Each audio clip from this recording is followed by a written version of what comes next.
ಕರ್ನಾಟಕ ಕಾಂಗ್ರೆಸ್ ಸರ್ಕಾರದ ವಿರುದ್ಧ ಕೇಂದ್ರ ಸಚಿವ ಎಚ್.ಡಿ. ಕುಮಾರಸ್ವಾಮಿ ಅಸಮಾಧಾನವನ್ನು ವ್ಯಕ್ತಪಡಿಸಿದ್ದಾರೆ. ಮೂಡಾ ಹಗರಣ, ವಾಲ್ಮೀಕಿ ಹಗರಣ, ರಾಮನಗರದ ಹೆಸರು ಬದಲಾವಣೆ, ಹೀಗೆ ಹಲವಾರು ವಿಚಾರಕ್ಕೆ ಸಂಬಂಧಪಟ್ಟಂತೆ ಮಾತನಾಡಿರುವಂಥ ಎಚ್.ಡಿ. ಕುಮಾರಸ್ವಾಮಿ ತಮ್ಮ ಆಕ್ರೋಶವನ್ನು ಹೊರಹಾಕಿದ್ದಾರೆ. ಇನ್ನು ಶಿರೂರು ಗುಡ್ಡ ಕುಸಿತ ಪ್ರಕರಣ, ಈ ಪ್ರಕರಣದ ಸಂದರ್ಭದಲ್ಲೂ ಕೂಡ ಸ್ಥಳ ಪರಿಶೀಲನೆ ಅಂದಾಗ ಎಲ್ಲೋ ಎ ಸಿ ರೂಮಲ್ಲಿ ಕೂತ್ಕೊಂಡು ಬೆಂಗಳೂರಲ್ಲಿ ಕೂತ್ಕೊಂಡು ಇನ್ಸ್ಟ್ರಕ್ಷನ್ ಕೊಡೋದಲ್ಲ, ಸ್ಥಳಕ್ಕೆ ವಿಸಿಟ್ ಮಾಡಿ ಅಲ್ಲಿ ಏನಾಗಿದೆ ಅನ್ನೋದನ್ನು ತಿಳ್ಕೊಳ್ಬೇಕು ಅಂತ ಕೇಂದ್ರ ಸಚಿವರು ರಾಜ್ಯ ಸರ್ಕಾರದ ಸಚಿವರಿಗೆ ಪಾಠ ಮಾಡಿದ್ದಾರೆ. ಮಾತ್ರವಲ್ಲ, ಸ್ವತಃ ತಾನೇ ಸ್ಪಾಟಿಗೆ ಹೋಗಿದ್ದಾರೆ. ಸೊ ಈ ಸಂದರ್ಭದಲ್ಲಿ ಕೇಂದ್ರ ಸಚಿವ ಎಚ್.ಡಿ. ಕುಮಾರಸ್ವಾಮಿಯವರ ಈ ಸಾಮಾಜಿಕ ಕಳಕಳಿಯನ್ನು ಮಾಧ್ಯಮದವರು ವರದಿ ಮಾಡದಂತೆ ರಾಜ್ಯ ಸರ್ಕಾರ ನಿರ್ಬಂಧ ಹೇರಿದೆ ನೋಡಿ ಅಂತ JDS ಕೂಡ ತನ್ನ ಅಸಮಾಧಾನವನ್ನು ಹೊರಹಾಕಿದೆ. ಅಸಲಿಗೆ ಕರ್ನಾಟಕ ಕಾಂಗ್ರೆಸ್ನ ಆಡಳಿತ ವೈಖರಿ ಹೇಗಿದೆ, ಪ್ರತಿಪಕ್ಷಗಳು ನಿಜಕ್ಕೂ ಕೂಡ ಏನು ಮಾಡ್ತಿದ್ದಾವೆ, ಈ ಸಹಜ ಪ್ರಶ್ನೆ ಜನರಲ್ಲಿ ಮೂಡ್ತಾ ಇದೆ. ಈ ಬಗ್ಗೆ ಕೂಲಂಕುಷವಾಗಿ ಚರ್ಚೆ ಮಾಡೋಣ. ನಾನು ದಿವ್ಯಶ್ರೀ.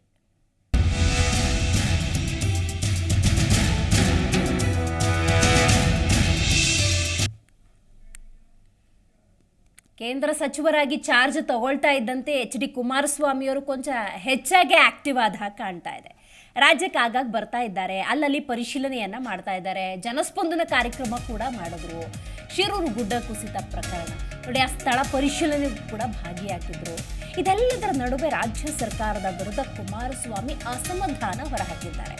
ಮೂಡ ಅಕ್ರಮ ಇರ್ಬೋದು, ವಾಲ್ಮೀಕಿ ಹಗರಣ ಇರ್ಬೋದು, ರಾಮನಗರದ ಹೆಸರು ಬದಲಾವಣೆ ಬಗ್ಗೆ ನೋಡಿ ಚರ್ಚೆ ಆಗ್ತಿದೆಯಲ್ಲ, ಅದರ ಬಗ್ಗೆ ಕೂಡ ಪ್ರಸ್ತಾಪ ಮಾಡಿದ್ದಾರೆ. ಆದರೆ ಈ ಸಂದರ್ಭದಲ್ಲಿ ರಾಜ್ಯ ಸರ್ಕಾರದ ವಿರುದ್ಧ ಮಾಜಿ ಸಿಎಂ, ಕೇಂದ್ರ ಸಚಿವರು ಆಕ್ರೋಶವನ್ನು ನಿರಂತರವಾಗಿ ಹೊರಹಾಕ್ತಾ ಇದ್ದಾರೆ. ಈ ನಡುವೆ ಸೇಡಿನ ರಾಜಕಾರಣವನ್ನು ಕರ್ನಾಟಕ ಕಾಂಗ್ರೆಸ್ ಮಾಡ್ತಾ ಇದೆ ಅಂತ ಹೇಳಿ ತಮ್ಮ ಅಸಮಾಧಾನವನ್ನು ಎಚ್.ಡಿ. ಕುಮಾರಸ್ವಾಮಿ ಅವರು ಹೊರಹಾಕಿದ್ದಾರೆ. ಈ ನಡುವೆ ಶಿರೂರು ಗುಡ್ಡ ಕುಸಿತ, ಆ ಸ್ಥಳ ಪರಿಶೀಲನೆಗೆ ಕೇಂದ್ರ ಸಚಿವ ಎಚ್.ಡಿ. ಕುಮಾರಸ್ವಾಮಿ ಹೋಗಿರ್ತಾರೆ. ದೂರದಲ್ಲೇ ಬ್ಯಾರಿಕೇಡನ್ನು ಹಾಕಿ ಮಾಧ್ಯಮಗಳಿಗೆ ಚಿತ್ರೀಕರಣ ಮಾಡದಂತೆ ನಿರ್ಬಂಧವನ್ನು ಹೇರಲಾಗಿದೆ. ಈ ಮೂಲಕ ಎಚ್.ಡಿ. ಕುಮಾರಸ್ವಾಮಿ ಅವರು ಸ್ಥಳ ಪರಿಶೀಲನೆಗೆ ಹೋಗಿದ್ರು ನೋಡಿ, ಅದನ್ನೂ ಕೂಡ ರಾಜ್ಯದ ಜನತೆಯ ಮುಂದಿಡುವಂಥ ಮಾಧ್ಯಮದ ಪ್ರಯತ್ನವನ್ನು, ಅವರ ಹಕ್ಕನ್ನು ಇಲ್ಲಿ ಹತ್ತಿಕ್ಕಲಾಗಿದೆ ಅಂತ JDS ಸರಣಿ ಟ್ವೀಟ್ ಮಾಡಿ ಕರ್ನಾಟಕ ಕಾಂಗ್ರೆಸ್ ಹಾಗೆಯೇ ಸಿದ್ದರಾಮಯ್ಯ ಕುರಿತಂತೆ, DK ಶಿವಕುಮಾರ್ ಕುರಿತಂತೆ ಅಸಮಾಧಾನವನ್ನು ಹೊರಹಾಕಲಾಗಿದೆ. ಸೊ ಇದಕ್ಕೆ ಸಂಬಂಧಪಟ್ಟಂತೆ ಕೇಂದ್ರ ಸಚಿವ ಎಚ್.ಡಿ. ಕುಮಾರಸ್ವಾಮಿ ಹಾಗೆಯೇ ಕರ್ನಾಟಕ ರಾಜ್ಯದ ಘನತೆವೆತ್ತ ಮುಖ್ಯಮಂತ್ರಿ ಸಿದ್ದರಾಮಯ್ಯನವರು ಏನು ಹೇಳಿದ್ದಾರೆ ಬನ್ನಿ ನೋಡೋಣ. ಮಳೆಯನ್ನು ನಾವೇನು ಕಾಣ್ತಾ ಇದ್ದೇವೆ, ಈಗಾಗಲೇ ಜಲಾಶಯಗಳು ಭರ್ತಿ ಆಗ್ತಾ ಇರ್ತಕ್ಕಂಥದ್ದು ಒಂದು ಭಾಗ, ಒಂದು ಸಂತೋಷ ತಂದಿರತಕ್ಕಂಥದ್ದು. ಆದರೆ ಕೊಡಗಿನಲ್ಲಿ ಆರಂಗಿ ಭಾಗದಲ್ಲಿ ಜಲಾಶಯದಲ್ಲಿ ನೀರು ತುಂಬಿಕೊಂಡಾಗ, ಅಲ್ಲಿಯ ಒಂದು ಧಾರಾಕಾರ ಮಳೆ ಬಂದಾಗ ಕುಶಾಲನಗರ ಭಾಗದಲ್ಲಿ ಮನೆಗಳಿಗೆ 2 ಅಡಿ 3 ಅಡಿ ನೀರು ನಿಲ್ತಕ್ಕಂಥದ್ದು ನಾನು ಅವತ್ತು ಕಂಡಿದ್ದೇನೆ. 18ರಲ್ಲಿ ನಾನೇ ಖುದ್ದು ಸ್ಥಳ ಪರಿಶೀಲನೆ ಮಾಡಿದ್ದೇವೆ. ಆ ಸಂದರ್ಭದಲ್ಲಿ ಹಲವಾರು ರೀತಿಯ ನಾವು ಜನತೆಯ ಒಂದು ಸಂಕಷ್ಟಗಳಿಗೆ ಸ್ಪಂದಿಸ್ತಕ್ಕಂಥದ್ದೇನಿದೆ. ಇವರು ನಾವೇನಾದರೂ ಹೇಳಿದ್ರೆ ಮಂತ್ರಿಗಳು ಹೇಳೋ, ಮುಖ್ಯಮಂತ್ರಿಗಳು PD ಅಕೌಂಟ್ನಲ್ಲಿ ದುಡ್ಡು ಇಟ್ಟಿದ್ದೇವೆ ಅಂತಾರೆ. ದುಡ್ಡಿಡೋದು ಮುಖ್ಯ ಅಲ್ಲ. ಇಂಥ ಸಮಯದಲ್ಲಿ ಸ್ಥಳಕ್ಕೆ ಭೇಟಿ ಕೊಟ್ಟು ಅಲ್ಲಿಯ ಜನರಿಗೆ ಆಗ್ತಕ್ಕಂಥ ಆತಂಕಗಳಿಗೆ ಒಂದು ಮಾನಸಿಕ ಧೈರ್ಯ ತುಂಬತಕ್ಕಂಥ ಕೆಲಸ ಆಗಬೇಕು ನನ್ನ ಅಭಿಪ್ರಾಯದಲ್ಲಿ. ಅದು ಈ ಸರ್ಕಾರದಿಂದ ನಾವು ಕಾಣದೇ ಇರತಕ್ಕಂಥದ್ದೇನಿದೆ. ಈ ಸರ್ಕಾರಕ್ಕೆ ಆಡಳಿತ ಹೇಗೆ ನಡೆಸಬೇಕು ಅನ್ನೋದೇ ಮರ್ತೋಗಿದೆಯಾ ಅನ್ನೋದು ಗೊತ್ತಿಲ್ಲ ನನಗೆ. ರಾಜ್ಯದ ಮುಖ್ಯಮಂತ್ರಿಗಳ ನಡವಳಿಕೆಗಳನ್ನು ನೋಡ್ತಾ ಇದ್ದೇನೆ. ಮುಖ್ಯಮಂತ್ರಿಗಳಿಗೆ ಇವತ್ತು ಈ ಸರ್ಕಾರದಲ್ಲಿ ಆಗಿರ್ತಕ್ಕಂಥ ಹಲವಾರು ರೀತಿಯ ಅಕ್ರಮಗಳ ಒಂದು ವಿಷಯದಲ್ಲಿ ಮುಖ್ಯಮಂತ್ರಿಗಳಿಗೆ ನೈತಿಕತೆಯನ್ನು ಇವತ್ತು ಉಳಿಸ್ಕೊಳ್ಳಿಕ್ಕಾಗದೆ, ಜನರ ಮುಂದೆ ಬರಲಿಕ್ಕಾಗದೇ ಇರತಕ್ಕಂಥ ಒಂದು ವಾತಾವರಣದಲ್ಲಿ ಇದ್ದಾರೆ ಅನ್ನೋದು ನನ್ನ ಅಭಿಪ್ರಾಯ. ಅಂಕೋಲಾಗೆ ಕುಮಾರಸ್ವಾಮಿ ಹೋಗಿದ್ದಾರೆ ಸರ್ ಇವತ್ತು, ಅಂಕೋಲಾ ಬ್ರಿಡ್ಜ್ ನೋಡೋಕ್ಕೆ ಸರ್ಕಾರದಿಂದ ಇವರು ಹೋಗ್ತಾ ಇದ್ದಾರೆ. ನಾಳೆ ಹೋಗ್ತಾ ಇದ್ದೀನಿ ಅಂಕೋಲಾಗೆ ಸರ್. ಓಕೆ ಸರ್, ಎಂತೆಂಥ ದೇಶದಲ್ಲೂ, ನಮ್ಮ ದೇಶದಲ್ಲೂ ಹಲವಾರು ಭಾಗದಲ್ಲಿ ಉತ್ತಮವಾದ ಕೆಲಸಗಳು ನಡೀತಾ ಇದೆ. ಆದರೆ ಇಲ್ಲಿ ಸ್ವಲ್ಪ ಅವೈಜ್ಞಾನಿಕವಾದ ರೀತಿಯ ಕೆಲಸ ಆಗಿದೆ ಅಂತಕ್ಕಂಥದ್ದು ARP ಅವರಿಂದ ನಡೆಸ್ತಕ್ಕಂಥ ಕೆಲಸದ ಬಗ್ಗೆ ಏನೋ ಒಂದು ಟೀಕೆ ಇದೆ. ಇಲ್ಲಿ ಒಂದು ನಮ್ಮ ಅರಣ್ಯ ಇಲಾಖೆಯ ಕೆಲವು ತೀರ್ಮಾನಗಳನ್ನು ಕೊಡಬೇಕಾದ್ರೆ ಸ್ವಲ್ಪ ಸಮಸ್ಯೆಗಳು ನಾವು ಕಾಣ್ತೇವೆ. ಆದರೆ ಈಗ ನಾವು ಅದರ ಬಗ್ಗೆ ಟೀಕೆ ಮಾಡೋದ್ರಿಂದ ಉಪಯೋಗ ಇಲ್ಲ. ನಾವು ಯಾರು ಕಂಡರಿಯದೇ ಇರತಕ್ಕಂಥ ಒಂದು ಅನಾಹುತ ಇವತ್ತು ಇಲ್ಲಿ ನಡೆದಿರ್ತಕ್ಕಂಥ ಅದು ವಿಶೇಷವಾಗಿ ಅದರಲ್ಲೂ 5 ಜನ ಅದು ಒಂದು ಪ್ರತಿನಿತ್ಯ ಶ್ರಮಜೀವಿಗಳಾಗಿ ಆ ಒಂದು ಟೀ ಶಾಪನ್ನು ಇಟ್ಕೊಂಡು ಜೀವನ ಮಾಡ್ತಾ ಇದ್ದಂಥ ಕುಟುಂಬದ 5 ಸದಸ್ಯರು ಮರಣ ಹೊಂದಿರತಕ್ಕಂಥದ್ದು ಅತ್ಯಂತ ದಾರುಣವಾದಂಥ ಒಂದು ಘಟನೆ ಇದೆ.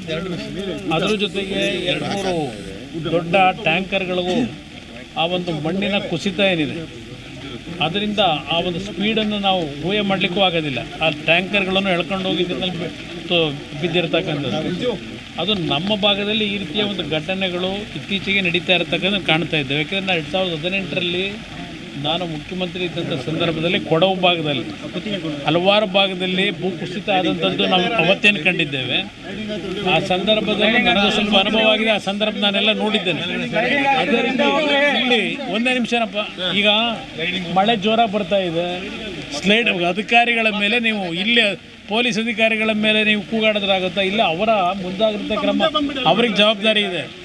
ಈಗ ಸ್ಲೈಡ್ ಆಗೋ ಚಾನ್ಸ್ ಇದೆ ಅನ್ನೋದು ಮಳೆ ದೊಡ್ಡ ಮಟ್ಟದಲ್ಲಿ ಯಾವ ಸಂದರ್ಭದಲ್ಲಿ ಬರುತ್ತಾ ಗೊತ್ತಿಲ್ಲ. ಆ ಸ್ಲೈಡ್ ಆದರೆ ತೊಂದರೆ ಆಗುತ್ತೆ ಅನ್ನೋ ದೃಷ್ಟಿಯಿಂದ ಇದೆಲ್ಲ ಮಾಡಿದ್ದಾರೆ. ನೋಡಿ, ಕೇಂದ್ರ ಸಚಿವರು ಇವತ್ತು ಶಿರೂರು ಗುಡ್ಡ ಕುಸಿತದ ಆ ಸ್ಥಳಕ್ಕೆ ಭೇಟಿ ಕೊಟ್ಟು ಪರಿಶೀಲನೆ ನಡೆಸಿದ್ದಾರೆ. ರಾಜ್ಯದಲ್ಲಿ ಜ್ವಲಂತ ಸಮಸ್ಯೆಗಳಿದ್ದಾವೆ, ಪರಿಹಾರದ ದೃಷ್ಟಿಯಿಂದ ಎಲ್ಲ ಚಿಂತನೆಗಳಾಗಬೇಕು. ಅದು ಬಿಟ್ಟು ರಾಜ್ಯ ಸರ್ಕಾರ ಏನು ಮಾಡ್ತಿದೆ ಅನ್ನುವಂಥ ಪ್ರಶ್ನೆಯನ್ನು ಎತ್ತಿದ್ದಾರೆ. CM ಸಿದ್ದರಾಮಯ್ಯನವ್ರಿಗೂ ಮಾಧ್ಯಮದವರು ಇದೇ ಪ್ರಶ್ನೆಯನ್ನು ಕೇಳಿದ್ರು. ನಾಳೆ ನಾವು ಹೋಗ್ತಾ ಇದ್ದೀವಿ ಅಂತ ಹೇಳಿದ್ರು.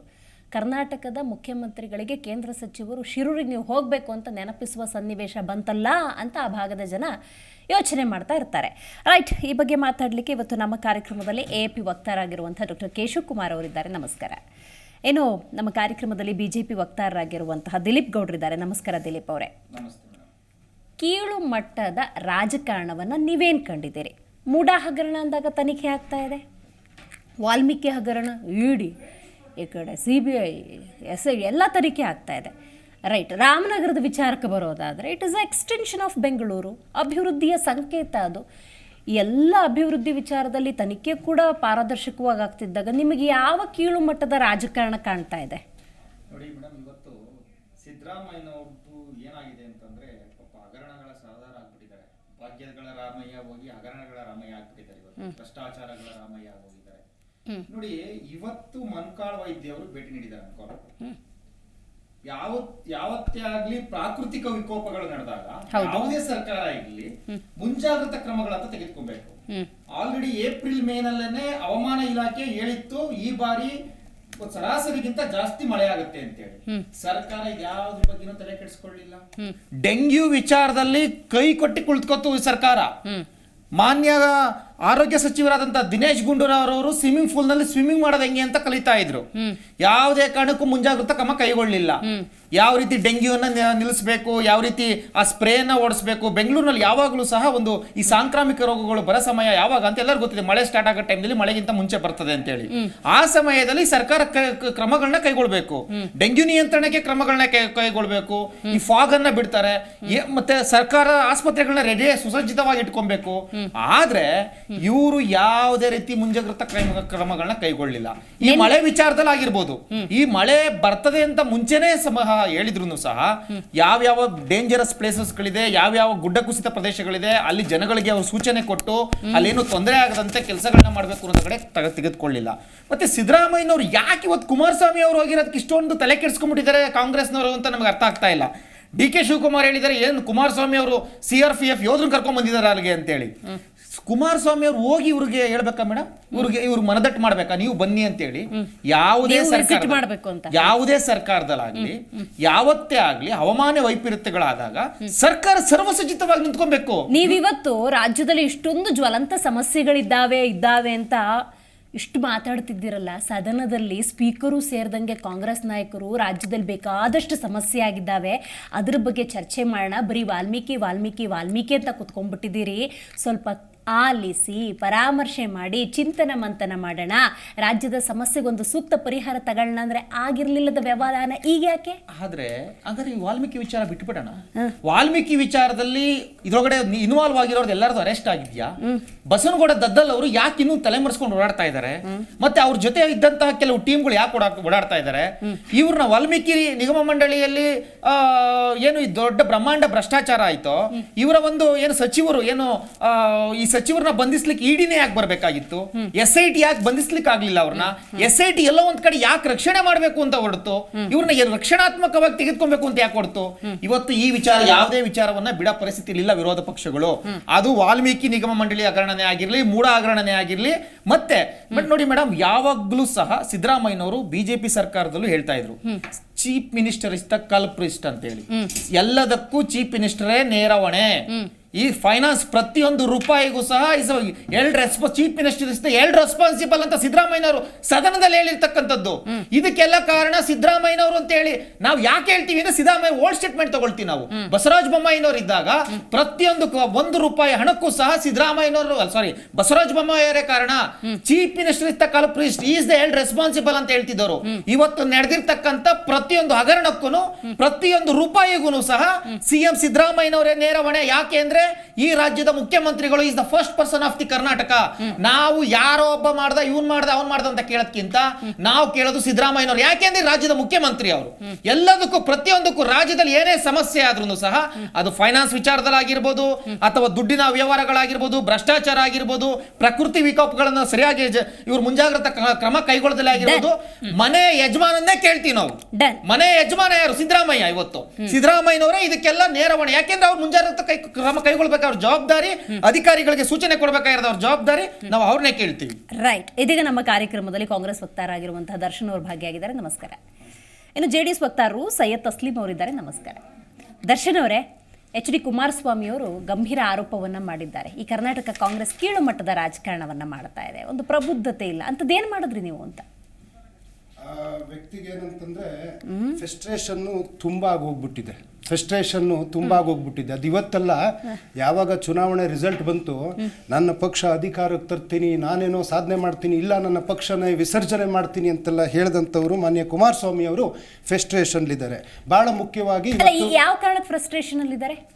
ಪಕ್ಷದ ಪರಿಸ್ಥಿತಿ ಅಲ್ಲಿಗೆ ಹೋಗಿ ಬಂದಿದೆ. ಹಾಗಾಗಿ ದಿನ ಬೆಳಗಾದ್ರೆ ಅವರಿಗೆ ಬೇರೆ ಯಾರಾದ್ರೂ ಬೆಳವಣಿಗೆಗಳನ್ನ ಸಹಿಸದ ಮನುಷ್ಯರವರು. ಅದಕ್ಕೆ ನಾನು ಬೇಜಾನ್ ಹೆಸರುಗಳ ಉದಾಹರಣೆನ ಬರೋ ಟೈಮ್ನಲ್ಲಿ ಕೊಡ್ತೀನಿ. ಜೊತೆಗೆ ಇವತ್ತು ಗುಡ್ಡ ಕುಸಿತ ಆಗಿರೋ ಜಾಗಕ್ಕೆ ನನಗೆ ನಂದು ವಿಡಿಯೋ ಕವರೇಜ್ ಮೊದಲೇ ಅವ್ರು ಏನಾದ್ರು ಹೇಳ್ಬಿಟ್ಟಿದ್ರೆ ನಾವು ಒಂದು ಸ್ವಲ್ಪ ಬ್ಯಾಂಡ್ ಸೆಟ್ಟು, ಡ್ರೋನು, ಇನ್ನು ಯಾವುದ್ಯಾವುದೋ ಕ್ಯಾಮ್ರಾಗಳೆಲ್ಲ ಹೆಸರು ಹೇಳ್ತಾರಲ್ಲ, ಅದನ್ನೆಲ್ಲ 360 ಡಿಗ್ರಿಲಿ ಇಟ್ಬಿಟ್ಟು ನೀಟಾಗಿ ಅವ್ರನ್ನ ಜಾಗ್ವರ್ ಪಿಕ್ಚರ್ ಅಂತ ಏನೋ ಮಾಡಿದ್ರಲ್ಲ, ಆ ಥರ ಎಲ್ಲ ಶೂಟಿಂಗ್ ಮಾಡಿಬಿಟ್ಟು ಪ್ರಚಾರ ಕೊಡ್ತಾ ಇದ್ವಿ. ಅವರೊಬ್ಬ ಕೇಂದ್ರ ಸಚಿವರಾಗಿ ವಿ ಡೋಂಟ್ ಹ್ಯಾವ್ ಎನಿ ಅಲ್ಲಿ ಹೋಗೋದು ನೋಡೋದು ತಪ್ಪೇನಿಲ್ಲ. ಆದರೆ ತನ್ನ ಪ್ರಚಾರ ಬಯಸ್ತಾರೆ ಅಂತ ಒಂದು ಕಷ್ಟದ ಪರಿಸ್ಥಿತಿಲಿ ಅನ್ನುವಂಥದ್ದು. ಮತ್ತೆ ಅವರು ಕೇಂದ್ರದ ಸಚಿವರಲ್ವಾ, ಗುಡ್ಡ ಕುಸಿತ ಯಾವ ಕಾರಣಕ್ಕೆ ಆಗ್ತಾ ಇದೆ? ಅವೈಜ್ಞಾನಿಕವಾಗಿ ಅಲ್ಲಿ ರೋಡ್ಗಳಾಗಿದೆಯಲ್ಲ, ಅವೈಜ್ಞಾನಿಕ ರಾಷ್ಟ್ರೀಯ ಹೆದ್ದಾರಿಗಳಲ್ಲಿ ಗುಡ್ಡಕ್ಕೆ ಏನದಕ್ಕೊಂದು ಜಾಲರಿ ಹಾಕಬೇಕು. ದೇರ್ ಆರ್ ಸರ್ಟನ್ ಥಿಂಗ್ಸ್ ಯಾವುದೂ ಮಾಡದೇನೆ ಇವತ್ತು ಆ ಒಂದು ಪ್ರಕರಣಗಳಾಗಿರ್ತಕ್ಕಂಥದ್ದು. ಸೊ ಕುಮಾರಸ್ವಾಮಿ ಅವರ ಹೇಳಿಕೆ ಆಯ್ತು. ಮೊನ್ನೆ ಒಂದು ಹೇಳಿಕೆ ಕೊಡ್ತಾ ಇದ್ರು ಕಾವೇರಿ ವಿಚಾರಕ್ಕೆ, ನಾನು ಎಂಥದ್ದು ಕಾಜು ಗೋಡಂಬಿ ತಿನ್ನಕ್ಕೆ ವಿಧಾನಸೌಧಕ್ಕಂತ. ಅಂದ್ರೆ ಈ ಮನುಷ್ಯನಿಗೆ ಈ ನಾಡಿನ ಕಾವೇರಿ ನದಿಯ ಬಗ್ಗೆ ಕಾಳಜಿ ಬರೀ ಮಾತಿಗಷ್ಟೇ, ಸಾಯಿಲ್ ಆಫ್ ಸನ್ ಆಯ್ತಾ, ಮಾತಿಗಷ್ಟೇ soil of son. The reality Kaveri ಇಶ್ಯೂನೂ ಬೇಕಾಗಿಲ್ಲ, ಕರ್ನಾಟಕದ ಜ್ವಲಂತ ಸಮಸ್ಯೆಗಳು ಬೇಕಾಗಿಲ್ಲ. ಆಯ್ತು, ಇವರಿಗೆ ನಿಜವಾದ ಬದ್ಧತೆ ಇತ್ತು ಅಂದ್ರೆ ಕೇಂದ್ರ ನಮಗೆ ಕೊಡಬೇಕಾದಂತ 18,000 ಕೋಟಿ ನೆರೆ ಬರ ಪರಿಹಾರವನ್ನ ಕೇಳಬೇಕಿತ್ತು. ಇಷ್ಟು ದಿನ ಆದ್ರೂ 45 ವರ್ಷದ ರಾಜಕೀಯ ಅನುಭವ ಹೊಂದಿರುವಂತಹ ಘನತೆವೆತ್ತ ಮುಖ್ಯಮಂತ್ರಿ ಸಿದ್ದರಾಮಯ್ಯನವರಿಗೆ ಕೇಂದ್ರ ಸಚಿವರು ನೆನಪು ಮಾಡ್ಬೇಕಾ ನೀವು ಶಿರೂರಿಗೆ ಹೋಗಿ ಬನ್ನಿ ಅಂತ? ಅವ್ರಿಗೆ ನಾವೇನು ಹೇಳಬೇಕಾಗಿಲ್ಲ. ಆಲ್ರೆಡಿ ನಮ್ಮ ಸರ್ಕಾರ ಸುಮಾರು 775 ಕೋಟಿ ಹಣವನ್ನು ಬಿಡುಗಡೆ ಮಾಡಿ, ಎಲ್ಲೆಲ್ಲಿ ಪ್ರವಾಹ ಆಗಿದೆ, ಎಲ್ಲೆಲ್ಲಿ ಮನೆಗಳು ಕುಸಿದಿದೆ, ಎಲ್ಲೆಲ್ಲಿ ಲೈಟ್ ಕಂಬಗಳು ಬಿದ್ದಿದೆ, ಎಲ್ಲೆಲ್ಲಿ ವಿದ್ಯುತ್ ಸಮಸ್ಯೆಗಳಾಗಿದೆ, ಎಲ್ಲೆಲ್ಲಿ ಜಾನುವಾರುಗಳು ಸಮಸ್ಯೆ ಅನುಭವಿಸ್ತಾ ಇದ್ದಾವೆ, ಪ್ರತಿಯೊಂದಕ್ಕೂ ಉಪಯೋಗ ಆಗಲಿ ಅಂತ ಸದ್ಯಕ್ಕೆನೆ 775 ಕೋಟಿ ಹಣವನ್ನು ಬಿಡುಗಡೆ ಮಾಡಿ, ಜೊತೆಗೆ ಸೆಷನ್ ಅಲ್ಲಿ ಸೆಷನ್ ಅಲ್ಲಿ. ಆಯ್ತು, ಅವರಿಗೆ ನಾಡಿನ ಬಗ್ಗೆ ಅಂತ ಕನಿಕರ ಇತ್ತು ಅಂದ್ರೆ ಬಿಜೆಪಿನವರು ಈ ಮಳೆ ಪರಿಸ್ಥಿತಿ ಬಗ್ಗೆ ಅವಲೋಕನ ಮಾಡಬೇಕಿತ್ತು, ಸೆಷನ್ ಮಾತಾಡಬೇಕಿತ್ತು. JDS ನವರಿಗೆ ಅವರು ಶಾಸಕರು ಕುಮಾರಸ್ವಾಮಿ ಹೇಳಿ ಕಳಿಸ್ಬೇಕಿತ್ತು ಧ್ವನಿ ಎತ್ತಿ ಅಂತ. ಆದ್ರೆ ಸೆಷನ್ ಅಲ್ಲಿ ನಮ್ಮ ಕಾಂಗ್ರೆಸ್ನವರು ತಮ್ಮ ಕ್ಷೇತ್ರಗಳ ವಿಚಾರವನ್ನ ಮಾತಾಡೋಕ್ಕೂ ಬಿಡ್ದೇನೆ ಜೋರು ಧ್ವನಿಯಲ್ಲಿ ಏನೋ ಒಂದು ರೀತಿ ಕಿರುತ್ತಾ ಆ ಒಂದು ಸದನವನ್ನ ಹಾಳು ಮಾಡುವಂತ ಕೆಲಸ ಮಾಡಿದ್ರು. ಜೊತೆಗೆ ನಾಳೆ ನಮ್ಮ ರಾಜ್ಯದ ಮಾನ್ಯ ಮುಖ್ಯಮಂತ್ರಿಗಳು ಆ ಗುಡ್ಡ ಕುಸ್ತಾ ಇರ್ತಕ್ಕಂಥ ಸ್ಥಳಕ್ಕೆ ಕೂಡಲೇ ಹೋಗ್ತಾರೆ. ಮತ್ತೆ ಅಲ್ಲಿನ ಉಸ್ತುವಾರಿ ಸಚಿವರು ಮಂಕಾಳ್ ವೈದ್ಯ ಅವ್ರನ್ನ ನೀವು ಸೆಷನ್ಗಿಂತ ಮೊದಲು ಫಸ್ಟ್ ಅಲ್ಲಿಗೆ ಹೋಗಿ ಅಲ್ಲಿಯ ಆ ಪರಿಸ್ಥಿತಿಗಳನ್ನ ಅವಲೋಕನ ಮಾಡಿ ಅಂತೇಳಿ ಅವ್ರದೇ ತಂಡವನ್ನು ಕಟ್ಕೊಂಡು ಕೆಲಸ ಮಾಡ್ತಾ ಇದ್ದಾರೆ. ಇನ್ನೊಂದು ಹೇಳ್ತೀನಿ, ಇವತ್ತು ಸಿದ್ದರಾಮಯ್ಯ ಯಾರು ಮಾನ್ಯ DK ಶಿವಕುಮಾರ್ ಅವರು ಹೇಳಿದ್ರು, ಏನು ಮಿಲಿಟರಿಯವ್ರನ್ನು ಕರ್ಕೊಂಡ್ ಹೌದೌದೌದು, ನ್ಯಾಷನಲ್ ಇಶ್ಯೂ ಇದು, ರಾಷ್ಟ್ರೀಯ ಹೆದ್ದಾರಿಗಳಲ್ಲಾಗಿರ್ತಕ್ಕಂಥದ್ದು. ಈ ಒಂದು ಸಂದರ್ಭಗಳಲ್ಲಿ ತುರ್ತು ಸೇವೆಗಳಿಗೋಸ್ಕರ ಕೇಂದ್ರ ಒತ್ತಾಯ ಮಾಡ್ಕೊಂಡು ಅಲ್ಲಿದ್ದ ಸೇವೆಯನ್ನು ಒದಗಿಸ್ತಾರೆ. ದರ್ಶನ್ ಅವರೇ, ಸಮಸ್ಯೆ ಆದ್ರೆ ಅದೆಲ್ಲ ಕೇಂದ್ರ ಜವಾಬ್ದಾರಿ, ಎಲ್ಲ ಸುಭಿಕ್ಷವಾಗಿದ್ರೆ ಅದಕ್ಕೆ ರಾಜ್ಯ ಸರ್ಕಾರ. ನಾವು 775 ಕೋಟಿ ಬಿಡುಗಡೆ ಮಾಡಿ ಆ ಧೈರ್ಯದಿಂದ ಹೇಳ್ತಾ ಇದೀವಿ. ಯಾಕೆ ಕೇಂದ್ರದವ್ರಿಗೆ ನಾವು 18,000 ಕೋಟಿ ಕೇಳಿದಾಗ ₹1 ಬಿಡ್ಗಾಸ್ಬಿಟ್ಲಿಲ್ಲ. ನಾವು ಸುಪ್ರೀಂ ಕೋರ್ಟಿಗೆ ಹೋಗ್ಬೇಕಿತ್ತ, ನಮಗೆ ಹಣ ಕೊಡ್ಲಿ ಅಂತೇಳಿ. ಡನ್. ಡಾಕ್ಟರ್ ಕೇಶವ್ ಕುಮಾರ್ ಅವರೇ, ಕೀಳುಮಟ್ಟದ ರಾಜಕಾರಣವನ್ನು ಯಾರು ಮಾಡ್ತಿದ್ದಾರೆ? BJP-ಯವರ, JDS-ನವರ, ಕಾಂಗ್ರೆಸ್ನವರ? ನೋಡಿ, ಇವತ್ತು ನಾವು ಡಿಬೇಟ್ ಏನು ಮಾಡ್ತಿದ್ವಿ, ಸರ್ಕಾರ ಕುಮಾರಸ್ವಾಮಿ ಅಂತ. ಇದು ಆ್ಯಕ್ಚುಲಿ ಎಲ್ಲೋ ಒಂದು ಕಡೆ ಇದು DKC ಮತ್ತು ಕುಮಾರಸ್ವಾಮಿ ಅವರ ಒಂದು ವೈಯಕ್ತಿಕ ಫೈಟ್ ಏನಿದೆ ಅದು ಸರ್ಕಾರದ ಮಟ್ಟಿಗೆ ಹೊರಟೋಗಿದೆ. ಯಾಕಂದರೆ ಬಹುಶಃ ಸರ್ಕಾರನೇ DKC ಅನ್ನೋ ಒಂದು ಮಟ್ಟಕ್ಕೆ ನಡೀತಿದೆ ಇವಾಗ ವ್ಯವಹಾರಗಳು, ಅದಕ್ಕೋಸ್ಕರ ಆ ಥರ ಹೋಗ್ತಾ ಇದೆ. ಈ ಒಂದು ಇವರಿಬ್ಬರ ಮಧ್ಯೆ ಫೈಟ್ ಇವತ್ತಿಂದಲ್ಲ, ಹೊಸತೇನಲ್ಲ. ಯಾಕಂತಂದರೆ ಇನ್ನೊಂದೇನೆಂದರೆ ರಾಜಕೀಯದಲ್ಲಿ ಪರ್ಮನೆಂಟ್ ಶತ್ರುಗಳು ಮಿತ್ರರು ಯಾರು ಇಲ್ಲ ಅನ್ನೋ ಥರನೇ ಈ ಮಂಡ್ಯ ಎಲೆಕ್ಷನಲ್ಲಿ, ಈ ಹಿಂದಿನ ಎಲೆಕ್ಷನ್ನಲ್ಲಿ ನಿಖಿಲ್ ಕುಮಾರಸ್ವಾಮಿ ನಿಂತಿದ್ದಾಗ ಇವರಿಬ್ರು ಜೋಡೆತ್ತುಗಳು ಅಂತ ಹೇಳ್ಬಿಟ್ಟು ಪ್ರಚಾರ ಮಾಡಿದ್ದವರು. ಅದಾಗಿದ್ದಾದ್ಮೇಲೆ ಬಹಳಷ್ಟು ಬದಲಾವಣೆಗಳಾದವು. ಈ ಮೊನ್ನೆ ಇತ್ತೀಚೆಗೆ ಮುಗಿದ ಲೋಕಸಭಾ ಚುನಾವಣೆಯಲ್ಲಿ ಗ್ರಾಮಾಂತರದಿಂದ DK ಸುರೇಶ್ ಅವರು ಸೋತಿದ್ದಾಗಿರ್ಬೋದು, ಅಥವಾ ಇವರು ಕುಮಾರಸ್ವಾಮಿ ಅವ್ರನ್ನ ಏನಾದರೂ ಮಾಡಿ ಸೋಲಿಸಲೇಬೇಕು ಅಂತ ಹೇಳಿ DKC ಅವ್ರು ಪಣ ತೊಟ್ಟು ಕೆಲಸ ಮಾಡಿದ್ರು. ಅಲ್ಲಿ ಕುಮಾರಸ್ವಾಮಿ ಅವ್ರು ಗೆದ್ದು ಬಂದರು. ಅಲ್ಲಿ ಎಲ್ಲೋ ಒಂದು ಕಡೆ ಈ ಒಂದು ಒಕ್ಕಲಿಗ ಜನಾಂಗದ ನಾಯಕ ನಾನೇ ಅಂತ ಹೇಳಿ ತೋರಿಸ್ಕೊಳ್ಳಿಕ್ಕೆ ಇವರಿಬ್ಬರಲ್ಲಿ ಒಂದು ಪೈಪೋಟಿ ನಡೀತಿರೋದ್ರಲ್ಲಿ DKC ಅವ್ರಿಗೆ ಎಲ್ಲೋ ಒಂದು ಕಡೆ ಹಿನ್ನಡೆ ಆದಂಗಿದೆ.